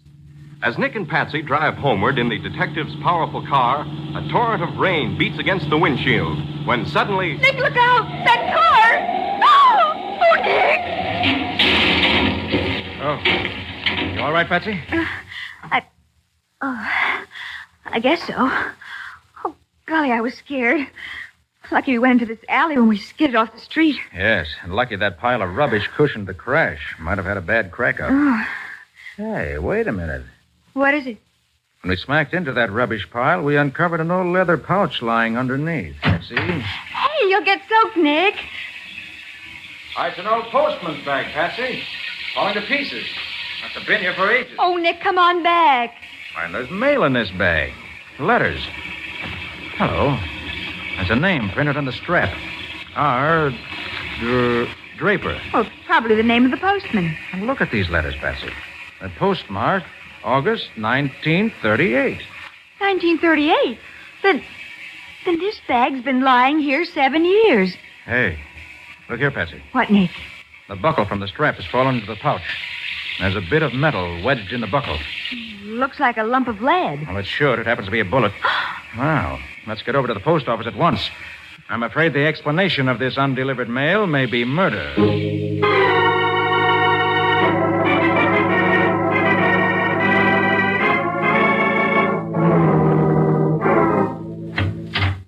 Patsy, mystery. I found that postman Robert Draper vanished 7 years ago, and that the police and postal authorities believe him to be guilty of theft because a registered parcel containing $10,000 in securities also vanished at the same time. Oh, Nick, he stole them? Theft can't account for that bullet we found wedged in the buckle in the pouch, Patsy. Oh, no, I suppose not. For 7 years, Robert Draper stood convicted of theft. Well, I'm going to find out whether he's guilty. But how are you going to dig up evidence on a case that happened 7 years ago? I'm going to get special permission from the postmaster to deliver this mail that should have been delivered 7 years ago.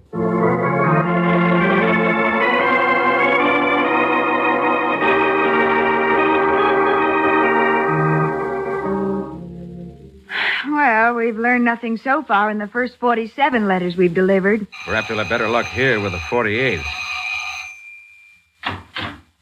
Yes? Are you Betty Barnes? Yes. I'm Nick Carter. This is my secretary, Patsy Bowen. Nick Carter? Oh, please, come in, Mr. Carter. Thank you. I have a letter here for you, Miss Barnes. Mrs. Barnes. Oh, sorry. I have a letter that should have been delivered 7 years ago.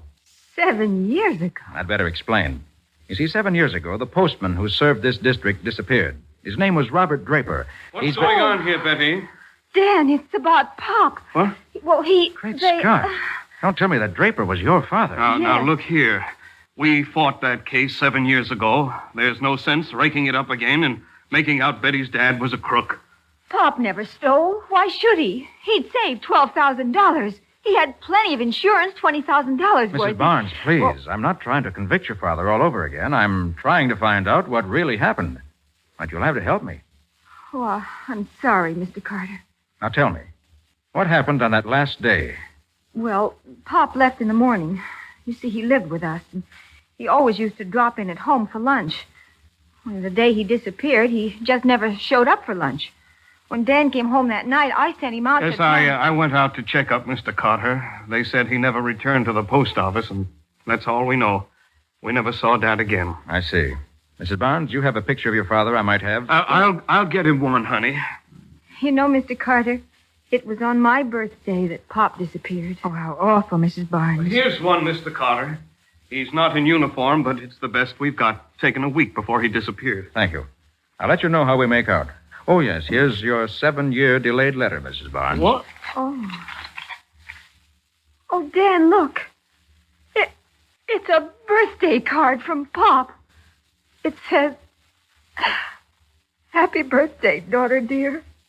Best wishes on this day.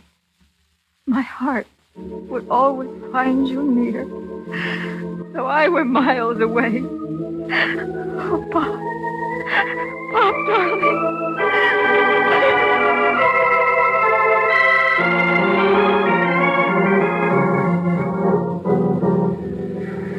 But, Nick, we've delivered 17 letters since we left Mrs. Barnes, and not one of them knew a thing. It's all right, Patsy. We're not doing badly at all. We've got a picture of Draper, and we know he had no motive for stealing those securities. Somebody else in this trail of letters will help us along further. Well, this one's for Ben Kramer, care of Kramer's Garage, 118 Land Street. Well, this is it. Let's go in. Mm-hmm. Mr. Kramer doesn't seem to be around. Now, wait a minute. I hear voices back there. Come on. What are you doing? You already got back double what you owe me. What are you talking now, about? just give me a break, Shelley, please. That's all I ask. Again, Kramer, will you? I collect what's coming to me. But I can't keep on paying. It's breaking my back. I'll break your back if you try to welch, Kramer. I give you the place before you took my dough. 1 for 10 a week. I can't do it, Shelley. I don't like to intrude, gentlemen, but I'd like some information. What? Who are you, wise guy? Nick Carter's the name. Nick Carter. Hey, Kramer, did you... No, honest. Honest, Shelley. Nick, what's going on? Nothing, lady, nothing. I'll be going, Kramer. I'll see you later. Nick, what's going on here? It's obvious Mr. Kramer's been caught in a loan shark racket. Something pretty well known to the police, but something that can't be stopped until the victims are willing to give evidence. What was that 1 for 10 they were talking about? Mr. Kramer pays $1 a week for every 10 he borrowed. Right, Mr. Kramer? I don't want to talk about it, Mr. Carter. It ain't safe. If I could only just lay my hands on $1,500 and get out from under. Mr. Kramer, we've got a letter for you. Huh? It's 7 years old. 7 years? That don't make no sense. Well, this letter was mailed to you, but never delivered because something happened to the postman, Robert Draper. Remember him? Draper? Oh, yes, of course. A friendly little fella. Blue eyes he had, bald. He wore a handlebar mustache. A handlebar mustache? Yeah. I even remember the day he scrammed. Hackey, who used to keep his cab in my garage, he saw Draper. He drove him and another guy someplace. Yes, go on. Where was he driven? Who was the man? Now, leave me think, Mr. Carter. It was such a long time ago, I can't even... Kramer, I want the name and address of that cab driver. Well, let me... I remember now. It was... Nick! Someone's fired from the garage Yes, door. Kramer's been hit. Oh, but Nick, the killer. Gotta get Kramer's evidence. The killer can wait. Patsy, get to a phone. Call an ambulance, quick. Right. Got me bad. Kramer, listen. Can you hear me? Who drove with Draper in the cab? Oh, no. Where'd they drive?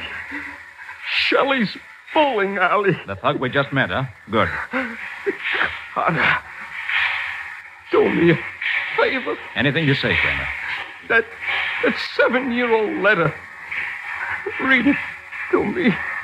Certainly. Mr. Ben Kramer, dear sir, we are happy to inform you that your contribution has won second prize in our slogan contest. Enclosed, please find money orders totaling $1,500. $1,500?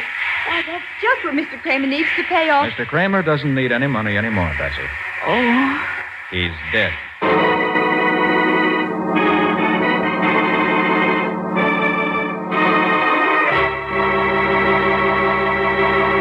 Birthday greetings, 7 years old, and now murder from a delayed mail delivery. What new and strange developments will arise from Nick's odd mission? We'll see in just a moment. The wisest worker is the one who saves as much work as possible, yet gets the job done. That's efficiency. And the efficient way to take perfect care of your floors and linoleum is to depend upon Linex self-polishing wax. Try it just once and prove to your complete satisfaction that here is the ideal way to new beauty for your floors. It takes only a jiffy to wipe Linex self-polishing wax on any hardwood, linoleum, or rubber tile floor, and it dries without tiresome rubbing to a handsome luster. You'll notice that Linex self-polishing wax gives that satiny beauty only real wax can give. You'll find, when you step on that floor, that Linex self-polishing wax is the anti-skid finish, for your floor will be less slippery than it was to start with. This fact has been proved by the underwriters' laboratories. And you'll be delighted with the way the finish lasts, for Linex self-polishing wax has the highest possible content of genuine carnauba wax. Yes, this new formula, developed by leading research chemists to give you the finest, is well worth trying. And once you've tried it, you'll follow the example of all those wise American women who use it regularly. So ask your dealer now for Linex self-polishing wax, for all three great Linex home brighteners, the modern shortcuts to household beauty.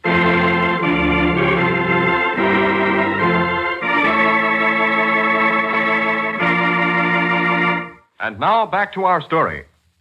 Investigating the strange disappearance of Robert Draper, postman, accused of absconding with registered securities he was carrying, Nick and Patsy pick up the trail of the old mystery by delivering mail found in the postman's abandoned pouch. Now we find them in the street after the sudden murder of one of their witnesses. What do we do now, Nick? Wait for the homicide squad to arrive? Oh, no. Sergeant Matheson will only hold us up, call us material witnesses and all that. Now I want to get on with the case. At the Shelley bowling alley? No, not yet, Patsy. We haven't enough evidence for a direct frontal attack on Mr. Shelley. Oh. Let's get on to the mail delivery. There are more clues waiting for us to pick them up. Who's next? Postcard addressed to Mr. Parker Flint, Homewood House. Homewood House, huh? Mm-hmm. That's the exclusive apartment house in the corner facing the river. Uh-huh. Come on. Let's see what Mr. Flint can tell us.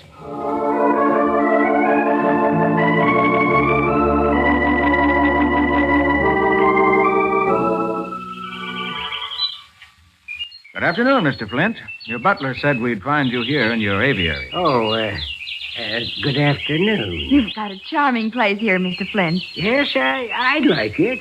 I suppose I look silly pottering around in a glass house filled with a lot of birds, but, well, I like it. Let's step into my living room. We can talk better there, eh? We won't keep you from your hobby long, Mr. Flint. Let me introduce myself. I'm Nick Carter. This is my secretary, Patsy Bone. Get out of here. Beg your pardon? Get out of my house. Mr. Flint, Now, let's get this straight. I hate police. I'll have nothing to do with police anywhere, anytime. Now, get out. Nick, what on earth is the... Wait, Patsy. Parker Flint. Thought that name sounded familiar. Yes, I remember. Parker Flint III, tried and convicted of second-degree murder 7 years ago. Oh, you remember, eh? You also happen to remember that Parker Flint III, my grandson, is serving a life sentence in state prison right now? I do. And will your capable memory recollect that he was innocent? That he was convicted on clumsy circumstantial evidence that would have made an idiot laugh? What do you mean? Young Flint claimed he was on a walking tour across the country. The murder of an enemy of Parker's was committed August 30th, 1938 in this city. And on that day, he was 50 miles outside town in a village named Sampson. The defense couldn't prove it, Mr. Flint. So they convicted him. Not because he was guilty, but because they hadn't anyone else. Make an example, they screamed. Show there's the same justice for rich and poor alike. They made an example, all right. Then you'll be interested in the case I'm working on, Mr. Flint. Another man runs the risk of unjust conviction. I'll have nothing to do with the police. Go on, get out. But Nick's not a policeman. Mr. Flint, justice sometimes miscarries. Men are wrongfully convicted and sentenced. It's a human factor in law that can't be avoided. I made it my job to prevent that factor of human error as far as possible. Now, I'll help you with your case, Mr. Flint, but you've got to help me with mine. Well, what is your case? It's your old postman, Robert Draper. Draper? Oh, I remember him well. Know him well, in fact. Supposed to have disappeared about 7 years ago. Supposed? Yes, he did disappear, though. I saw him around this neighborhood 7 weeks afterwards. Acted suspicious, though he was hiding. Had his head wrapped up in a turban. A turban? Golly. Yeah, what's more, he seemed to be afraid of someone called Gray. Seemed to see this Gray everywhere. Gray, huh? It's interesting. Very interesting. Anything else that might help? No, that's all. And now, Mr. Carter, about my case. I'm sorry I lost my temper, but you understand, don't you? Do you think you could offer any hope or anything? Yes, Mr. Flint. I can give you more than hope. I'll give you back your grandson. Oh. In the form of this postcard that should have been delivered 7 years ago. A postcard? From your grandson. Sent from the village of Sampson, New York, postmarked August 30th, 1938. Which proves he was where he claimed he was. Heaven. Congratulations, Mr. Flint. This is the one piece of evidence that'll free him. Yeah.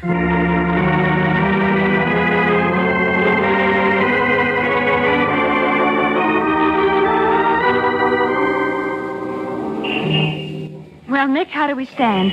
Any closer to the Vanishing Postman? Yes, indeed, Patsy. Mr. Flint brought us a good deal closer. How so? That turban, for one thing. It's very significant. And Draper's fear of someone called Gray, even more so. But we haven't come across anyone named Gray so far. Now, hold everything, Patsy. Here's our next stop. Residence of Miss Jennifer West. Miss West's got a 7-year-old package coming to her. Well, let's hope we can trade it for information.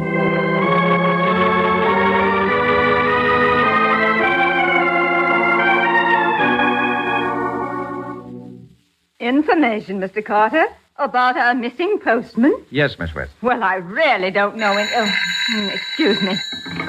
Hello? Oh, hello, darling. No, you're wrong. It's the orphan's benefit. No, the 18th. I put you down for a box. No, certainly you can't get out of it, dear. It's a worthy cause.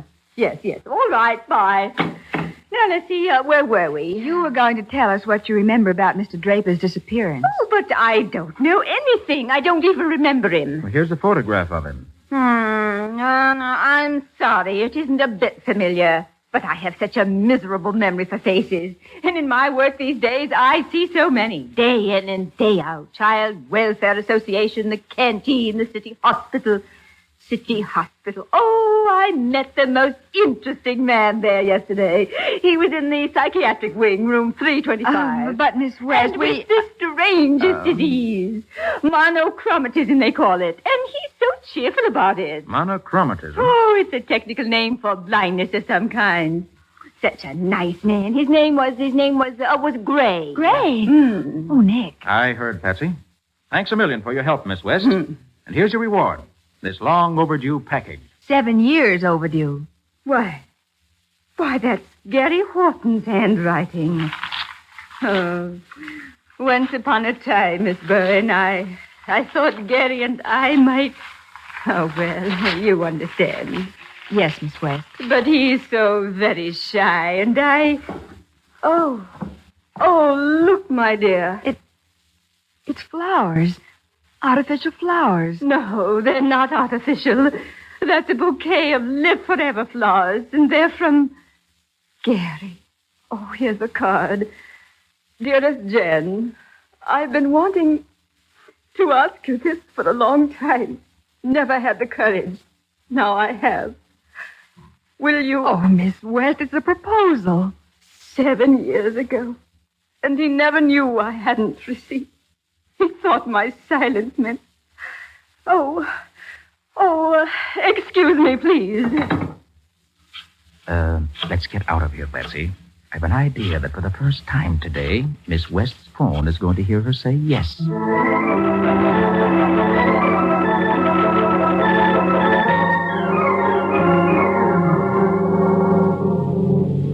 now we're headed for Shelley's bowling alley. Huh, Nick? Right. But why now? Why don't we hustle up and see that man Gray? The one Draper was afraid of. You'll see. Here's where we stop. Let's go. Nick, what happened to the postman? Was he murdered by Shelley?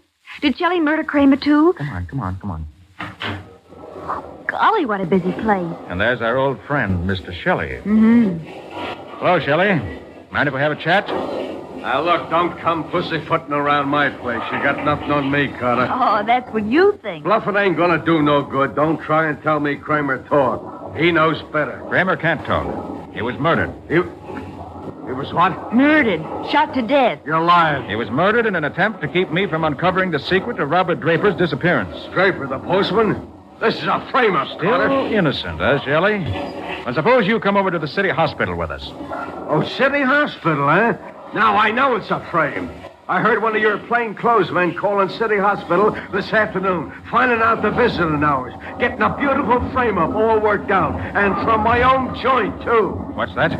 I ain't taking cards on this deal, Carter. I'm getting out of here. Nicky, he's running out. Aren't you going to go after him? Patsy, what time is it? 5 of 8. And we've got 5 minutes. Visiting hour starts at 8 at the hospital. Nick, what are you talking about? Never thought he'd go that far, Patsy. Come on. We've got to stop a visitor at the hospital tonight. Who? His name is Death.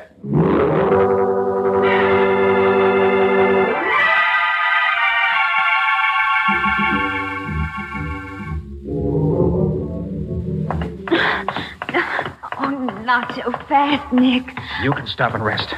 I've got to keep going. Well, I'll stick it out. Where are we headed? To the east wing of the hospital. Psychiatry. What time is it? 2 minutes after 8. We may have enough time then. Nick, we're going to see that man Gray, aren't we? Yes. Miss West said he was in room 325. Well, this is 315. 317. 319. Here we are, 325. Yes, it says on the card, monochromatic blindness. You can read shock the card later, Patsy. Inside, hurry. Hey, pitch dark in here. Careful, Patsy. Ouch! I just bumped into one of those rolling tables. Where's the light, Nick? Get down, Patsy. It's a killer. Get out of the way. Where's that rolling table? Here goes, Patsy. Oh, you got him, Nick. I heard the gun drop. It's only the beginning, Patsy, but the beginning of the end for I found you, huh? Oh, Nick, careful. No, you don't, mister. Oh, no. At least not without a gun. Oh, Nick. There. Now, now lie still. Patsy, Yes, Nick. try and find the light. Probably alongside the door. Yeah, I've got it. Nick, you're sitting on Dan Barnes. Right, Patsy. Dan Barnes, Robert Draper's son-in-law. Barnes is a thief who robbed Robert Draper's mailbag of $10,000 worth of securities 7 years ago. It was Barnes who took for himself the $12,000 which Draper had saved up before he disappeared. And it was Barnes who hoped to collect $20,000 more in life insurance if Draper stayed lost 7 full years so he could be declared legally dead. But that man in the bed, that's not the same man as in our picture. Well, nevertheless, Patsy, that unconscious gentleman, a near victim of suffocation at the hands of Dan Barnes, is our long-lost postman, Mr. Robert Draper.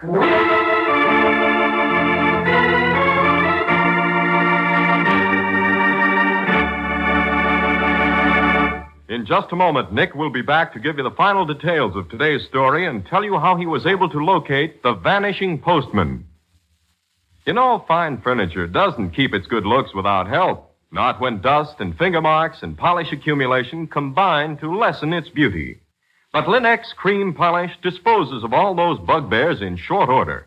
For Linex Cream Polish actually cleans as it polishes, renewing your furniture's original handsome appearance in one quick process. Yes, Linex Cream Polish cuts your job in two, saves one whole step in your cleaning day routine.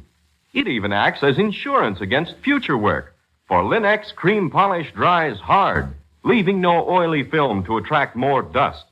So begin now. Get Linex Cream Polish and learn for yourself the modern way to caring for fine furniture. You'll find all 3 great Linex home brighteners, Linex Cream Polish, Linex Self-Polishing Wax, and Linex Clear Gloss, the longer-lasting brush-on finish, at hardware, paint, and department stores everywhere. And remember that your dealer is headquarters also for Chemtone, the miracle wall finish that lightens and brightens your home at an average cost of just $2.98 a room. Chemtone covers in 1 coat, dries in 1 hour.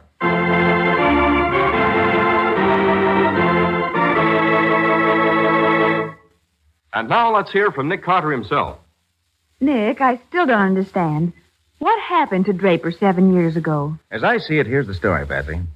7 years ago, Draper met his son-in-law, Barnes, as usual, to go home and have lunch with him. Uh-huh. He probably confided in Barnes that he was carrying valuable securities and a registered letter. Barnes is the only man Draper would have told, since a postman's job is highly confidential. Well, that's right. They don't go around telling strangers what they carry. All right.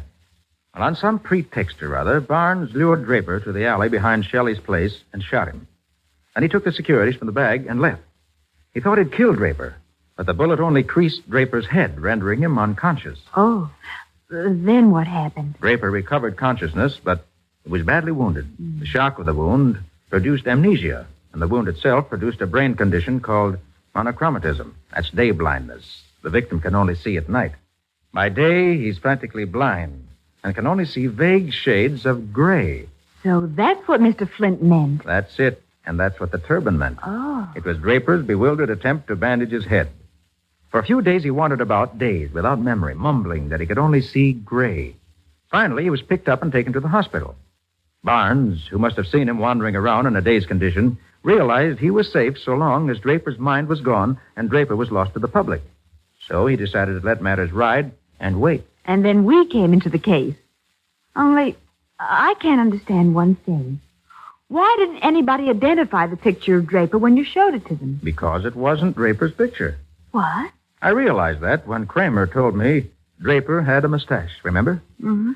Barnes was alarmed when he learned we were on the trail and cleverly handed us a photo of another person, hoping it would throw us off the scent. Oh.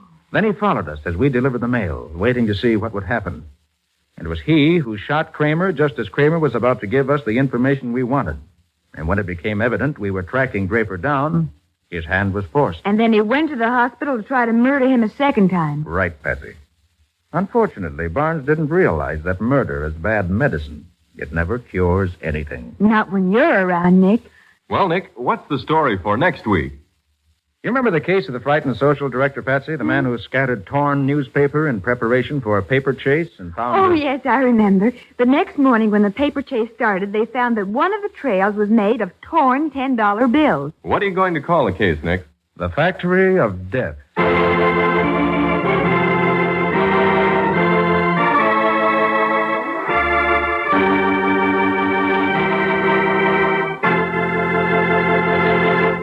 And now a final word from Nick Carter.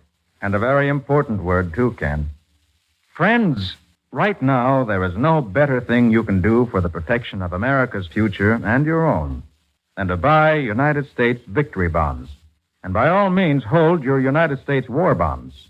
Help to keep America secure. Help to prevent inflation.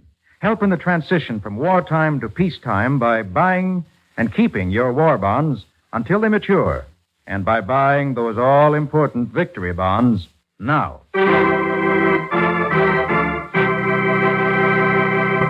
Nick Carter, Master Detective, which is produced and directed by Jock McGregor, is copyrighted by Street and Smith Publications, Incorporated.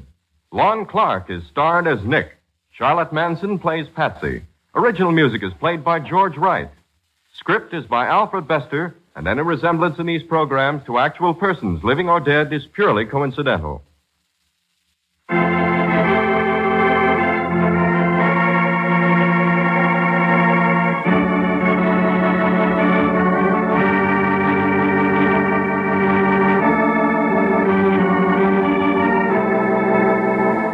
Nick Carter, Master Detective, is presented at this time and over these same stations each week by the three great Linex home brighteners. Linex self-polishing wax, Linex cream polish, and Linex clear gloss.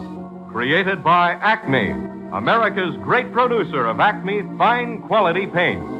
This is Ken Powell speaking for the thousands of Linex dealers all over America and saying so long until next week.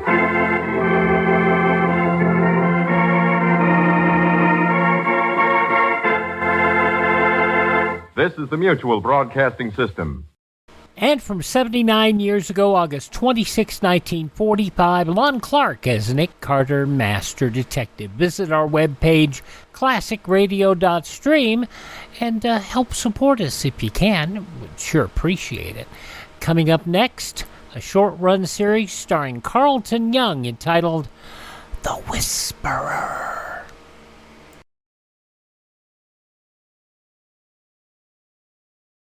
Excuse me, I'm a reporter. I'm doing a story about the post office, and I'd like to see how the mail is processed. Be our guest, but better move back. Another truckload of mail is coming in. Just pile it here, Harry. Wow, that's a lot of mail. Are you kidding? Those are just a few sacks. Dozens more come in every minute, loaded with letters that have to be sorted. The zip-coded ones are a snap. But those others, I'd like to talk to every person who sent a letter today without using zip code. Yeah, what would you tell them? I tell them their letters can hold up the works. Look, They'll be picking up the sorted mail in 5 minutes. Now, if every letter here had zip codes, they'd all make that pickup. But no, a lot of them will have to be sorted the old way. People who don't use zip codes are holding up the mail. Hey, that's a pretty good slogan. Why don't you print that? I don't have to. You see, I'm a radio reporter. Your message is traveling all over the country right now. No kidding. Say, can I just say one more thing? Sure. Hello, Sally. Hi, Ben. Hi, Susie. Hi, Sam. More of classic radio theater now with an episode of a short-run series, The Whisperer, starring Carlton Young. This from 73 years ago, August 26, 1951.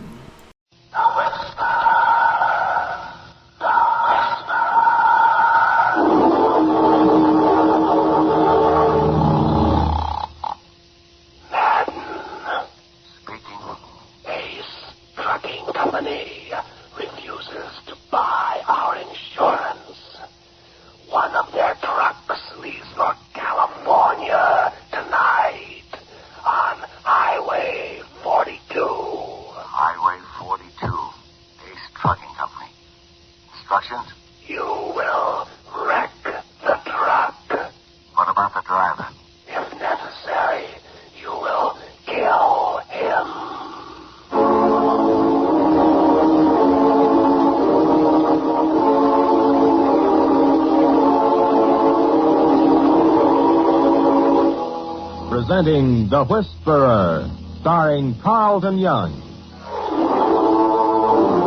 The Whisperer, a brilliant man who, losing his voice in an accident which crushed his vocal cords, worked his way deep within the crime syndicate to help destroy it from within. To the underworld, his familiar rattling hiss is the voice of authority, to be obeyed without question. Then a miracle of surgery performed by Dr. Benjamin Lee restored his natural voice, enabling him to resume his real identity. Now, as Philip Gauld, aggressive young attorney, he skirts the thin edges of death, living his dual role. For as the Whisperer, he sets in motion the forces of the syndicate in Central City. Then, as Philip Gauld, uses his knowledge to fight the organized network of crime which seeks to control the fate of millions in cities and towns across the nation. Now we find Philip Gauld in a phone booth, speaking in the voice of the Whisperer, making his report to a superior in the syndicate. Hello, New York. Madden given instructions. Will report progress. Elsie? Yes. I see you now. They have a special here today. 25 cents for a super banana split. Okay, I'm through. And you're just in time. No, for what? To pay the bill. What a bargain you got, Phil. It's only 25 cents. Did I enjoy it? That'll take care of it. Let's go. What are you so grumpy about? I'm not grumpy. Sleepy, then? What? Are you sleepy or dark? Which one of the 7 poor? Oh, I'm worried. I'm sorry. Making jokes. What is it, Phil? Trouble. Let's get in the car. I'll drive you back to Dr. Lee's office so you can earn your salary. Now tell me, what horrible instructions did you give your syndicate henchmen? To wreck a truck? And now you've got to stop it. Yes. Playing footsie again. Pass along the murder orders and try to stop them from being carried out. Yes, try. How long, Phil? Till they're smashed. Not by you? By me, by the law, by the government, by every means possible. Ellen, the syndicate is moving into every line of business. They put their grubby fingers into every kind of work. Take pennies out of piggy banks and $1,000 bills out of safety deposit boxes. But, Phil... Without knowing it, you keep them alive. Maybe when you buy a paper, maybe when you eat a banana split. Wherever you go, whatever you do, they've got themselves into legitimate businesses. Fronts, expanding their interests all the time. All right, Phil. Trying to do something about it. All right. I'm sorry I blew off steam. I asked for it. They're in the insurance business now. For real? For real. Honest to goodness insurance. And they're using their usual strong-arm methods to get business. Wrecking a truck? Yes, because the trucking company won't buy insurance from them. I see. Here we are, Phil. Want to come up? I can't. Guess I have to buy my own dinner tonight, eh? I'll call you later. Oh, I almost forgot. In the drugstore, you wanted those special flashlight batteries. Oh, yeah, thanks. The flashlight's in the glove compartment. A funny kind of flashlight. Shall I open it? I can do it. There's nothing to it. Ellen, Uh-huh. you'll be late. Oh, plenty of time. I know why you're sitting here. Wow. Because you're worried. Thanks, sweetheart. Smart fella. Sure, it's dangerous, but I can take care of myself. I know, but... Oh, darn. The flashlight doesn't work. Yes, it does. Well, it doesn't. Never saw a contraption like this. Must put it in wrong or something. Pressing a button, but it doesn't light. In the glove compartment. What? Those glasses. Oh, the red one? That's right. Put them on. Well? Now flash the light. Oh, now it works. Mm-hmm. It's an infrared light. You can only see it with those special glasses. It'll light up in the dark. Only you can't see the light or what it lights up unless you have those glasses on. Still, another gadget. Clever, isn't it? Yes, but I wish that... What? Nothing. I wish I were a gadget. Maybe you'd pay more loving attention to me. I'll call you later. We can look into it.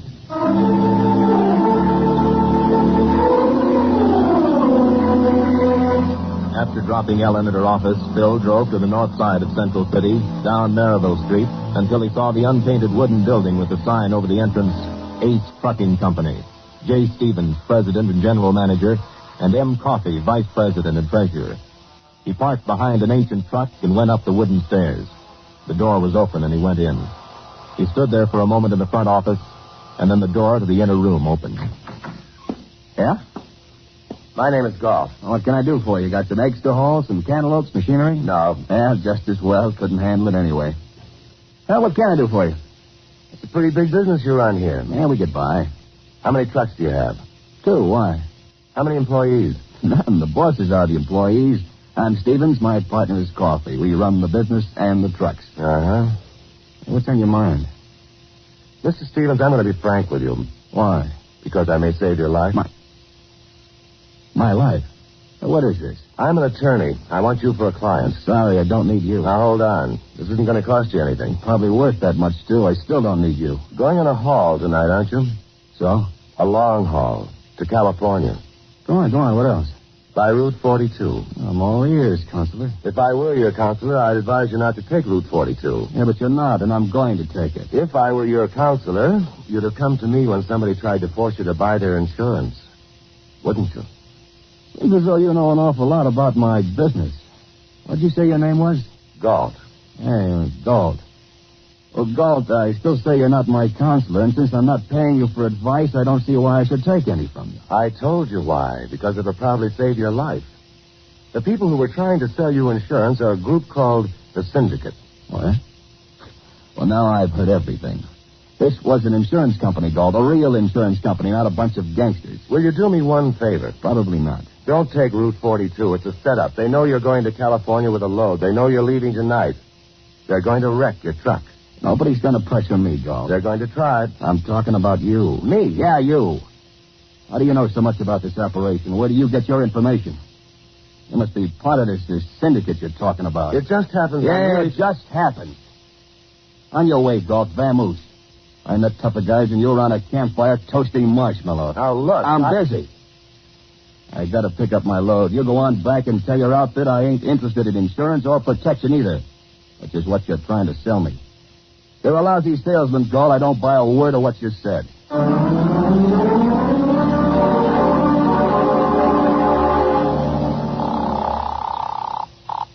Dr. Lee's office. Ellen. Oh, hello, Phil. What's the good word? Calling me for a date? No, sorry, Ellen. You're having trouble? Plenty.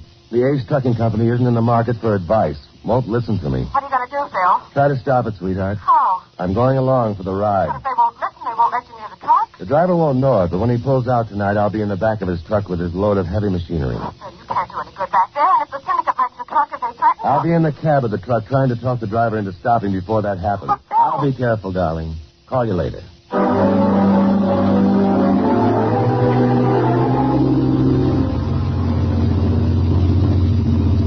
That evening, as the ancient truck reached the open road outside Central City, highballing for California, Phil worked his way forward between the huge crates of machinery in the rear of the truck and knocked on the window and the door separating him from the cab. Hey, what's the... Oh, the syndicate counselor. Come on, get out of there. I can't. I'm stuck against these crates. Yeah, I'll open that plastic door. All right, come on, climb over the seat. All right. Thanks. Yeah, mighty crowded back there between those crates. All right, Consular. Better have a good explanation. I'll do the talking. Just keep your eye on the road and cut your speed. I got a long way to go, and I ain't cutting nothing. I don't believe you, Galt. I don't trust you. Anything that happens to me is going to happen to you in spades. I came of my own free will, Stevens. You didn't force me. Keep your eye on the road, I tell you. I don't know how they're figuring to wreck this truck, but it'll be soon. Yeah, well, I ain't cutting my speed. You got an idea you can lead me into trouble, you ain't going to do it. You can do all the talking you like. It ain't going to make no difference to me. All right, just keep watching the road. And better not try any tricks. Now, look, it'll probably be something on the highway. Maybe a barricade of some kind. Or maybe somebody thumbing a ride. Don't stop for anybody. I don't stop anyhow. Or another truck coming alongside, forcing you off the road. You got them all figured out, huh? Keep your eyes on the road, man. One of them. The other I got to keep on you. Are you married? Yeah. How does your wife put up with you? I never saw anybody so stubborn and obstinate in my life. Yeah, you're pretty much of a bulldog with an idea yourself. There it is, the barricade. Now, you're going too fast. Hang on. You can't stop now. Go through. Go through!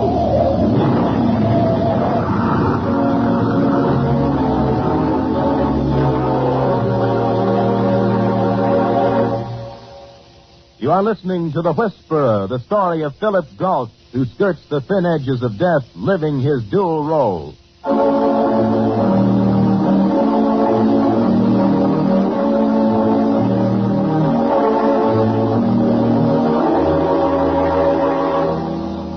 the Whisperer, Phil Galt had passed on the syndicate's instructions to a man he knew only as Madden. Instructions to wreck one of the Ace Trucking Company's trucks. And then, as Philip Galt, attorney, he tried to warn one of the owners of the company. Failing to convince the trucker that he was headed for danger on Highway 42, Phil secreted himself inside the truck and just barely made his way up to the cab in time to put Stevens on the alert. But it didn't stop the barreling truck. It took a barricade on the road to do that. Hold that wheel steady. We're going into the ditch. Hang on.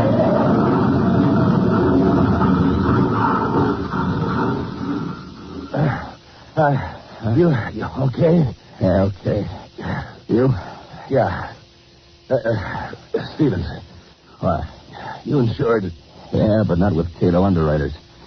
Come on, let's see how much damage. Shot! Shooting at us. Unless you see some other squirrels around. Hey, they took the key. I tried to tell you. Better get out of here. They're sitting ducks. Come on. Make for those trees. Maybe I made a mistake about it, Consular. Maybe you did. It might be a costly mistake. Down. Well, the shooting stopped anyway. Hey, the truck. On fire. Get them, the dirty robbing thieves. Take it easy, Stevens. Work yourself to death, scrape a few pennies together to buy a couple of trucks, go into business, and then somebody muscles in. You said you were insured? Yeah. For the load, but not for the truck. It's too old. Figured I'd get away with liability. Costs more than I'd paid for the truck the way they got insurance costing these days. I see. Yeah, that sounded like they took off. They did their job. Now what? Now what, Consular? Want my professional advice? Yeah. Get a new truck, a brand new truck. One of my clients has been after me for a safe investment. You interested? How safe? He's more interested in the people in the business than in their assets. Yeah, but how safe? I'm still not in the market for the kind of insurance they sell. And I'm not selling it. But right now, we better see about stopping that fire.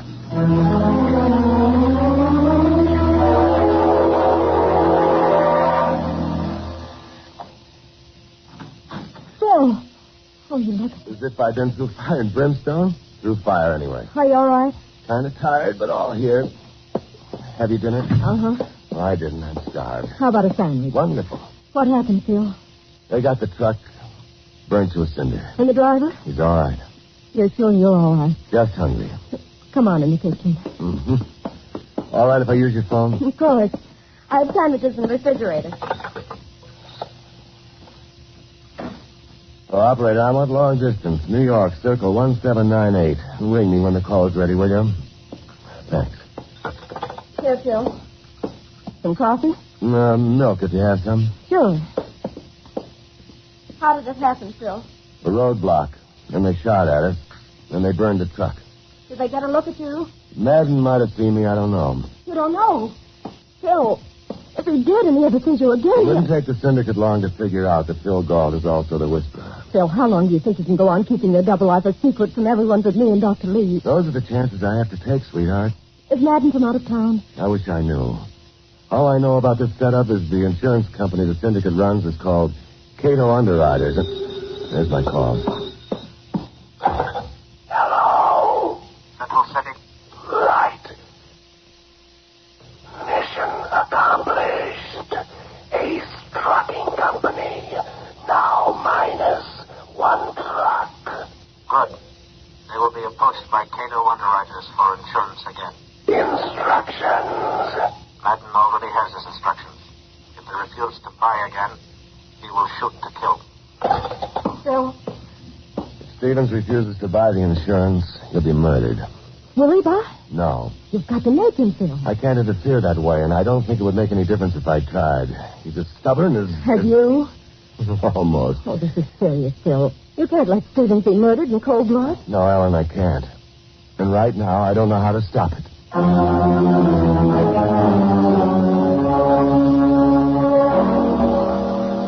Without telling Phil Galt her plans, Ellen determined to find out if she could whether Madden had seen Phil, whether Madden would be able to identify Phil.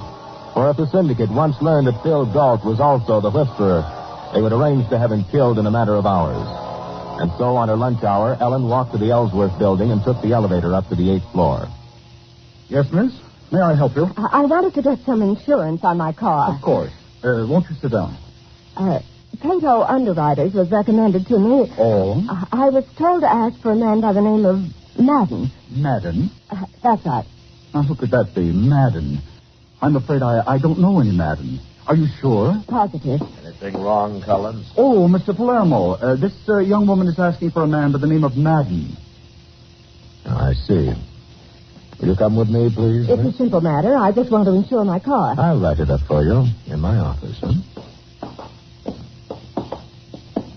You know, it's odd, but Cato Underwriters have branches in all the large cities, and I myself just arrived here the other day. And I know a man with our company by the name of Madden in Richmond, Virginia. Oh, please sit down, Miss... Norris. Miss Norris. It's strange you should ask for him. Oh, I don't know if it's the same Mr. Madden, but Mr. Palermo. Mr. Palermo, I was recommended to Mr. Madden. Oh, who recommended him, Miss Norris? A friend. A friend, yes. What's his name? Her name. All right, what's her name? Susie. Susie who? Mr. Palermo, I don't see where it makes much difference who Susie is or why she was recommended to me. Does it? No. It just struck me as being peculiar. Do I get some insurance for my car? Yes, of course, of course. You see, Madden came into town with me, Miss Norris, and he hasn't been selling any insurance. Not to anybody by the name of Susie, anyway. Mr. Palermo, I'm a working girl. I only get an hour for lunch. Who do you work for? I really don't see that it makes much difference. Maybe I can give you a lift back to work. No, thank you. Now, if you can tell me where I can see Mr. Madden or when he'll be here. Insurance, eh? Insurance. All right, Miss Norris, if you'll tell me where Madden can reach you. I'm a nurse. It's Dr. Benjamin Lee. Mr. Madden can call there. Yes, I'll tell him. And maybe you and I can take up some of these other details at another time.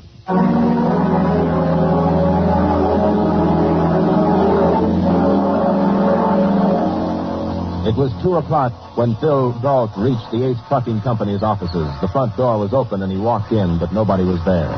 He sat down in a hard-back chair, tilted it so that his feet could find support on the rickety desk, and waited. And it was 4:30 when footsteps came up the wooden stairs and Stevens came in. Oh, hello, Counselor. Hey, Counselor, wake up. Oh, you're a fine picture of a young, wide-awake attorney. Sleeping like a baby. Don't you have any problems? No, a few. They don't bother you. Appearances are deceptive. I keep them locked up in here. That's just indigestion. What's the good word? Just what I was going to ask you. No good word. I've been to every bank in the city. I can't raise a thin dime. My credit is stretched so far, it's worse than a size 32 girdle on a circus fat lady. You didn't go to the right bank. Oh? Here. What's this for? Made out to the Ace Trucking Company, isn't it? That's not what's bothering me. It's the amount. Mm-hmm. I had to scrape the barrel a little. A little? $16,423. That includes tax, licenses, and insurance. And not with Cato Underwriters. What's the gag? No gag. I told you. A friend of mine is always looking for good investments, and he listens to me. You said you had to scrape the barrel. My best friend. Myself. Well, you could buy this whole company for $500. What good would that do me? I'm no trucker. Of course, we built up some goodwill. How much interest in the company you want for this? 10%. I don't get it. You don't have to understand, Stevens. I live my life on hunches. I think you'll do okay. I want to invest in you. When the business can afford it, you can pay me back for the truck. Consular, you got yourself a couple of partners. Little money finds out 16. Hey, that's the big one. You must have priced it. I did. Now listen. I'll listen all night. Those words you keep saying are like music. You're going to get a visitor. Who? Someone to sell you insurance. Cato Underwriters. I'm not having any. Ain't you, Stevens? What? Ain't you having any? Is that the same gun I heard last night? The very same. All right, wise guy. How do you know so much? I've heard about Cato Underwriters, and I heard nothing good. I don't like your attitude. And I don't know where you fit in. But I'm going to find out. It's easy. I'll tell you. I know how you operate. Madden. How do you know who I am? Stevens. Sir, Consular. Now, you wasn't looking at me. Get his gun. Yeah. Let's go. Okay, drop the gun. Blast you. I'll be picking lead out of your ears. Consular, you okay? Yeah. Accident. He shot himself. Barrel turned in when he pulled the trigger. You didn't touch the gun. I hit his wrist. Sure. Is he dead? Yeah. Better sit down, Stevens. You're not toasting marshmallows now. You really think he meant to shoot? Yes, I do. I ain't going to ask you a lot of questions, Consular. I just want to thank you. Not only for the truck. That's right, the truck. Look, we better get the police over here. They're going to want to know all about this. Call Lieutenant Denver's at homicide. But you can do me a favor. Anything. Leave me out of it, unless it's absolutely necessary. Okay, will do. After you get through, want to take a look at your new truck? Is it ready for delivery? As soon as you pick out what color you want. Meet me at the corner of Broad and 7th. Say, 8 o'clock? I'll be waiting there for you.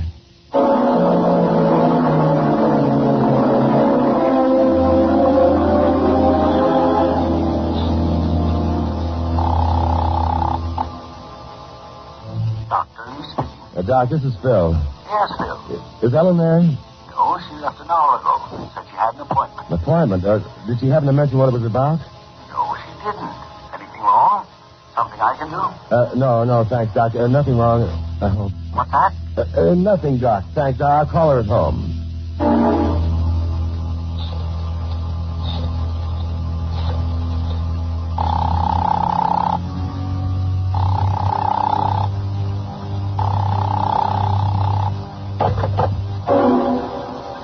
No answer at Ellen's apartment. Phil was a little concerned, but then he thought perhaps Ellen had gone shopping or she was on her way home.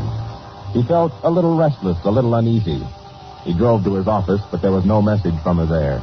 He called her apartment again.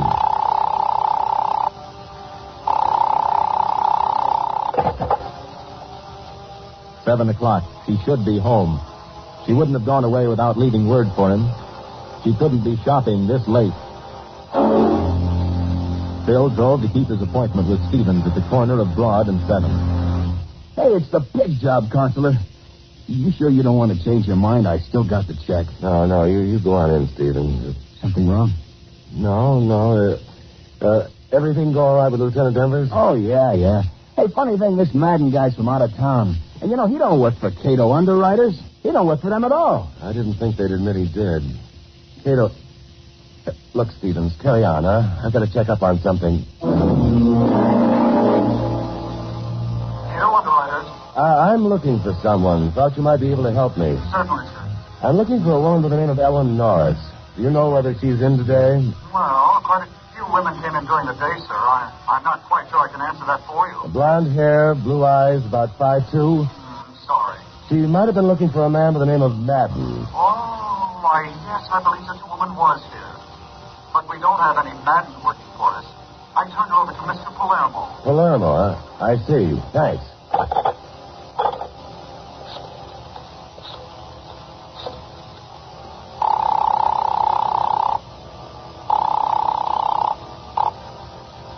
Hello? Ellen? Yes? You all right? Yes? Can't talk? No. I'm coming up. No. It's all right, sweetheart. Palermo there?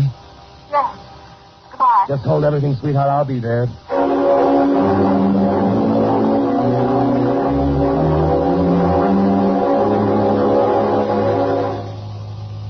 What makes you think Phil Gulp will come here? That was them on the phone a little while ago, wasn't it? No. It was a friend of mine, a girl. You're a pretty good actress, sweetheart, but not good enough. No two women in the world ever held a conversation as short as that. Yes, no, goodbye. But I tell you that was him, all right. And when he gets here, I'll give him a real warm reception. But I told you, Phil's out of town. He won't... Certainly. I'm beginning to get the idea all around. And knowing so much about what goes on. My partner, Madden, getting his on the Ace trucking deal. The lights. What happened? Fuse must have blown or something. Now just stay where you are, sweetheart. Got a match? No. Drop the gun, Palermo. Hey, you see, sweetheart, I told you we'd show. What do you figure to do in the dark, Mr. Galt? It may be dark for you, Palermo, but not for me. Who are you kidding? You a cat or something? I've got you in the beam of an infrared flashlight. I can see you as plain as day. Drop the gun. Well, if you can see so good, I guess you can see this. Take your hands off her, Palermo. You what? Go ahead, shoot. Maybe you'll shoot straight enough to hit her. I might have figured you used her as a shield.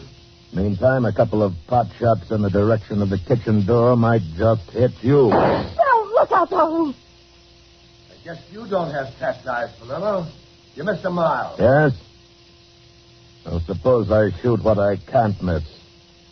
Suppose I shoot your girl here. I'm all right, darling. I had to shoot him before he pulled the trigger on you. All right, you're on. Oh, he was waiting for you. He wanted to kill you. He came from Richmond with Madden. I went up there. Easy, sweetheart, easy. I know. Then he called me at the office. He was waiting for me outside with a gun. He made me come here to wait for you. Easy, darling. Oh, Phil.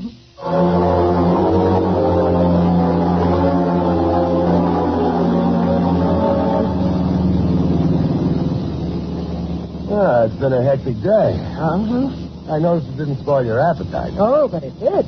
I only had one helping of Terry Jubilee. Hey, that's right. Maybe because you had a double sirloin steak. You think that could be wrong? It's my considered opinion. Ellen. Yes, dear. Those lights in your apartment. All you have to do is take out a penny from the socket of your light over the stove, then replace the fuse. I left the kitchen window open in the back where I crawled in. I'll take care of the fuse in the morning. But you'll want to use the lights tonight, won't you? Will I, darling? Huh? Oh, aren't you going to come up for a while? Just to say goodnight? Oh. Well, that's what I love about you, dear. You're so romantic.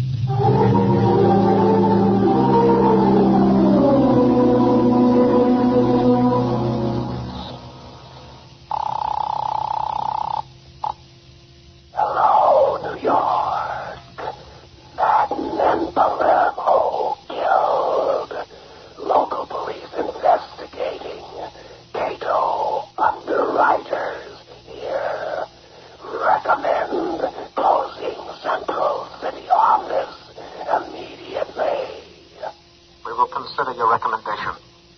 For further instructions, call Seattle at midnight. Seattle at midnight.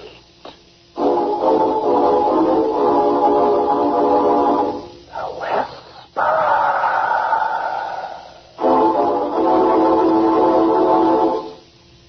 The Whisperer is based upon stories and characters created by Stetson Humphrey.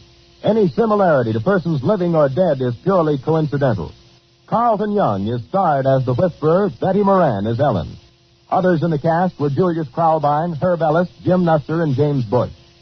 The Whisperer was written by Jonathan Twice, produced and directed by Bill Karn, original music by Johnny Duffy. This is Don Rickles inviting you to listen next week to another exciting adventure with The Whisperer.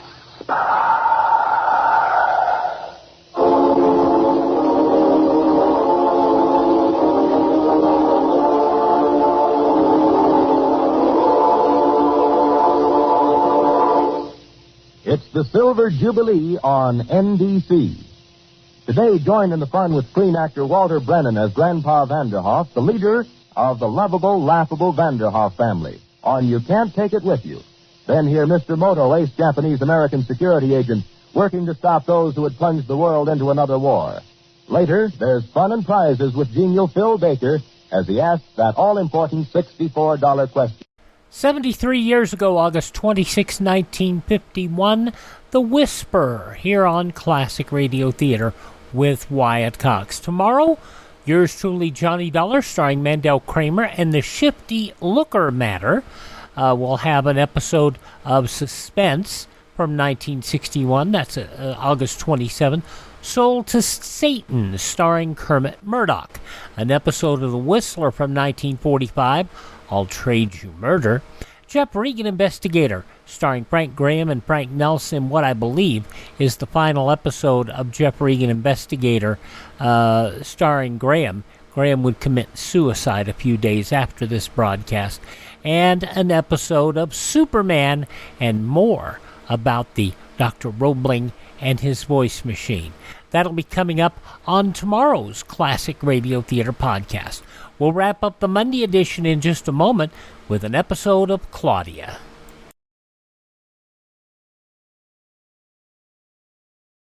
Mine is 30949. Mine is 02446. Mine is 60635.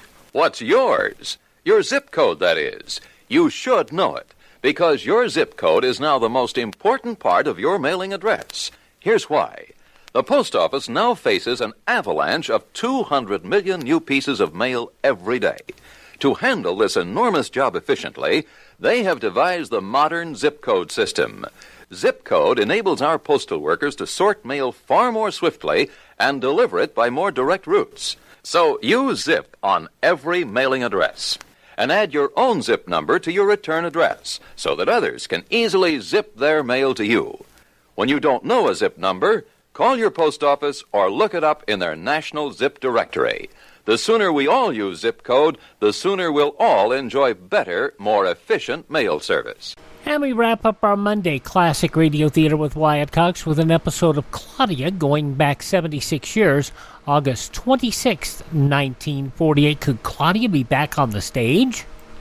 Your Coca-Cola bottler presents Claudia, based on the famous play and novels by Rose Franken. Brought to you transcribed Monday through Friday by your friendly neighbor who bottles Coca-Cola. Relax, and while you're listening, refresh yourself. Have a Coke. And now, Claudia. David, are my eyes open? Yeah, somewhat. Such an effort. It's like pulling up Venetian blinds that are stuck. Too much nightlife, young woman. I don't care how sleepy I am this morning. Coney Island was an inspiration last night, darling. Do your bones ache? How'd you know? Oh, I knew. Every last one of them. I can hardly bend over to tie my shoes. Oh, I creak. Sissy. It's all the baby's fault, too. Oh. If I hadn't been having to be quiet having him all summer, my bones would be in much more agile condition. Yeah, that's right. Blame the poor, helpless little baby for the normal effects of old age.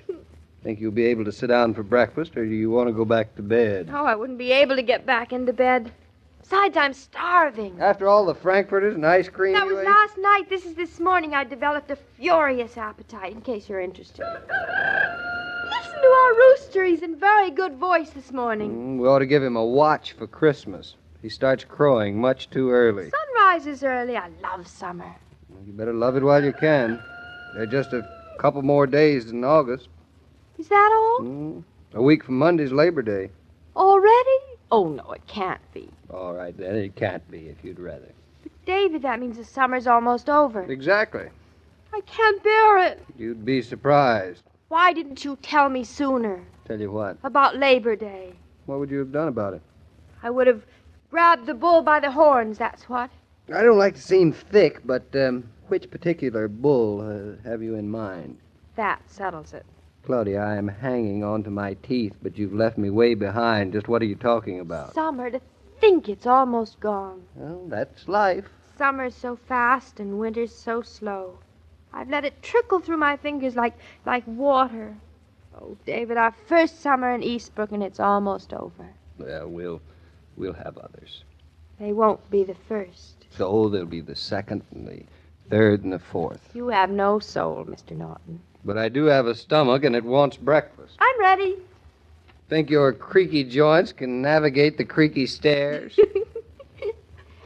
David, listen, if it rains one drop between now and fall, if it rains one day during your vacation. What do you do besides wear a raincoat? A pine away, that's what. Summer really goes so fast. There's time for nothing to do but try to realize it. Now you're learning about life. Mrs. Norton, oh, good morning. Bertha, isn't it a beautiful day? Morning, Bertha. Good morning, Mr. Norton. Yeah, it is a beautiful day. But it is beautiful up here, even when it rains. And Bertha has learned even more about life. Mrs. Norton, I have a message for you. From who? Well, who? I have his name written down. He called so many times last night while you were out. I wonder who it could be. He says, very important, you should telephone him early this morning. This is getting very exciting. Oh, he was excited too, I think. Ooh. I told him he must wait until this morning. He did not like that. I think there's some mysterious stranger in your life that I know nothing of, Mrs. Norton. There is, but I know nothing of either, Mr. Norton. Now, you sit down to breakfast, and I look for the paper with his name on. Exciting, isn't it? Oh, thrilling. Where did I put it? A man. Who could it be? Fuller Brush Man. No. Pass me the cream, will you, darling? Yeah. What man would be calling you up in the middle of the night? David, you're more curious than I am. I should be. I'm your husband. Is that what you are? How sweet of you to remind me. I'd almost forgotten. The name, Want some cream, husband? It was the name, it was a very curious name. Mr. Jam. Now, that's a very attractive name, Jam. Jam who, or should I say what kind of jam? I wonder how many jams I know. Apple jam, peach jam, huckleberry jam, boysenberry jam, gooseberry jam, and pajamas. There was something more to it. Varnish. Varnish? Varnish, yeah. V-A-R-N-E-Y. Yeah, that is Varnish, it. He says you should call him. Yeah. Jam Varnish. Yeah. Well, for Jim Varney, that was pretty close, Bertha. Yeah. What do you know? Don't say I didn't tell you. Now, I go get the coffee. Tell me what, David? I told you the other night when we met him at his summer theater, he'd be after you. Oh, nonsense. He probably wants to invite you out to lunch with him or something. That's not the way it looks from where I sit. David, take that funny look off your face. Well, aren't you going to call him? What for? Find out what he wants so anxiously. Who cares what he wants? Not I, certainly. Well, I care. You're so curious all of a sudden. You bet I am. Predatory men calling up my wife. Oh, David, I love it when you act like a husband. Then do as I say and call him up. I haven't got time to call up people I'm not interested in what they have to say. Summer's almost over. All right then. Don't call him up. I suppose it would be rude not to.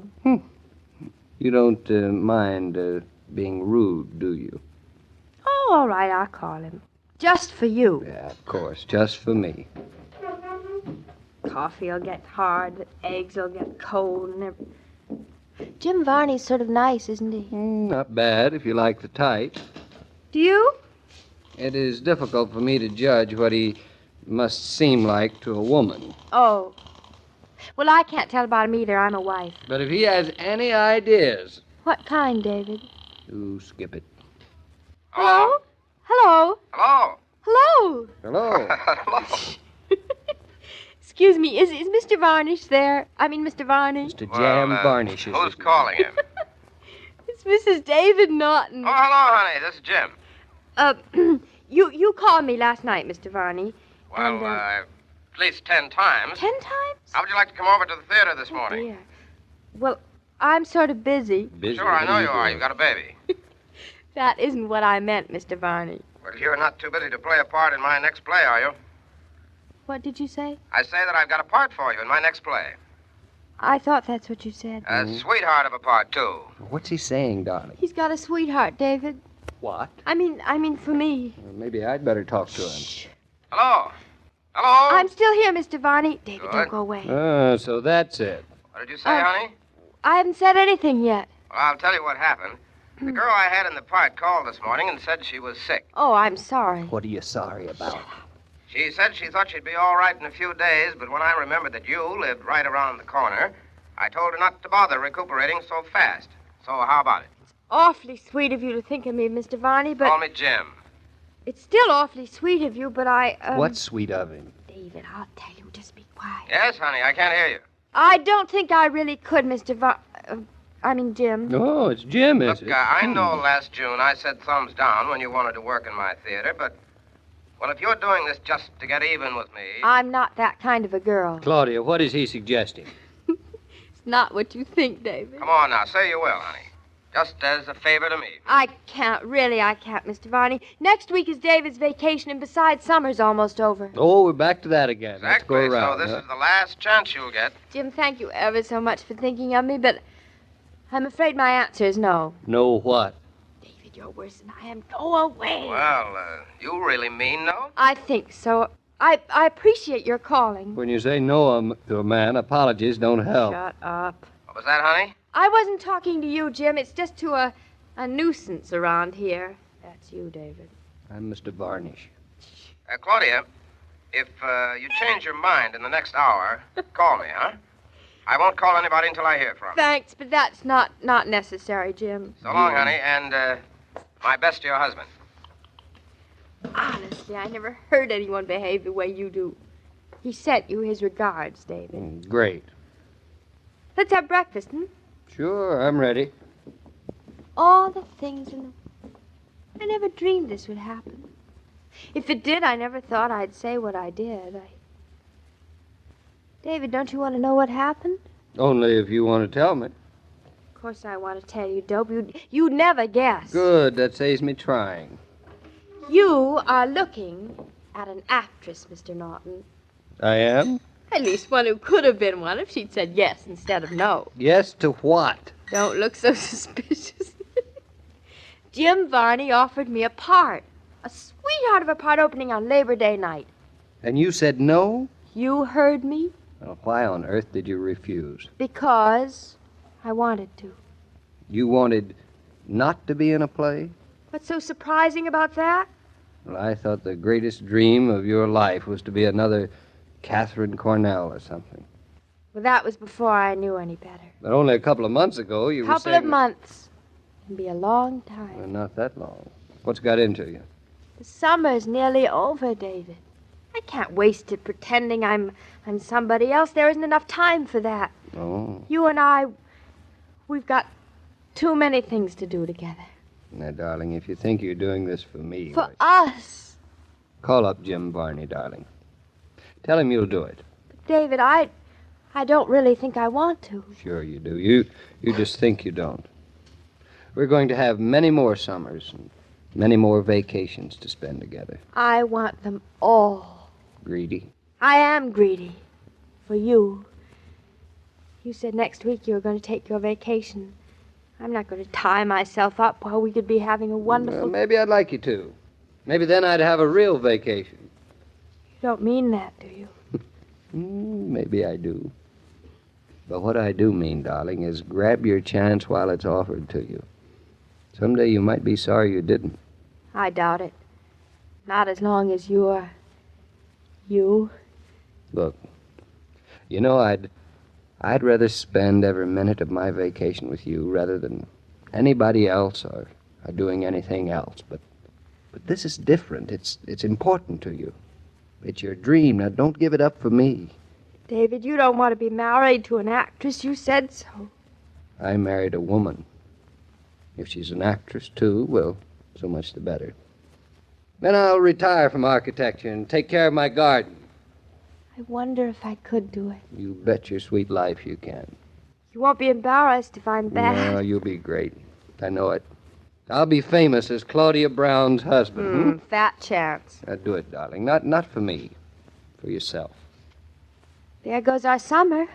The best laid plans of mice and men. Oh, David, you're the most generous, the most understanding husband I ever married. Now kiss me and shut up. Even for you women who enjoy shopping, there come moments when it doesn't seem worth the effort.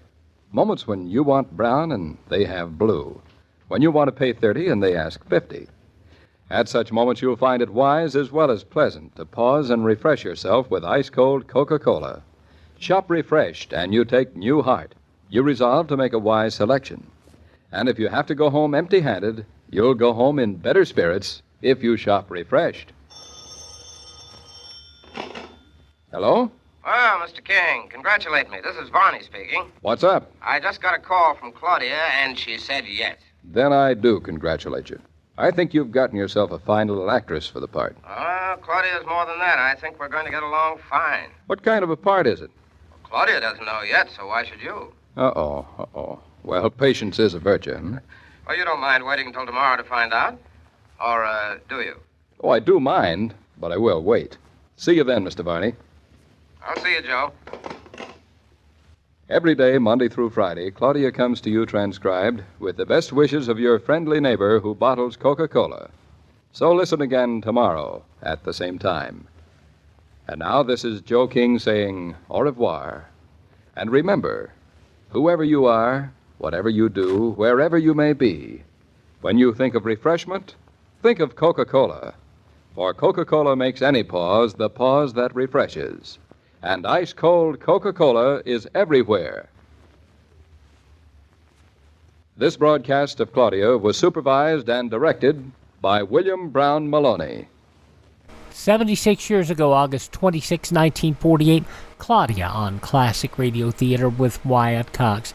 Tomorrow, yours truly, Johnny Dollar, Suspense, The Whistler, and Jeff Regan, Investigator, and Superman. And then on Wednesday, The Shadow, Mystery in the Air, Have Gun Will Travel, Gunsmoke, Blackstone the Magic Detective. On Thursday, The Great Gildersleeve, George and Gracie, Pete Kelly's Blues, starring Jack Webb, an episode of X-1 and more Superman, and more to come. Thank you for being with us. Visit our webpage, classicradios.stream, classicradio.stream. Have yourself a great day, and we will be back on Tuesday with more Classic Radio Theater. I'm Wyatt Cox.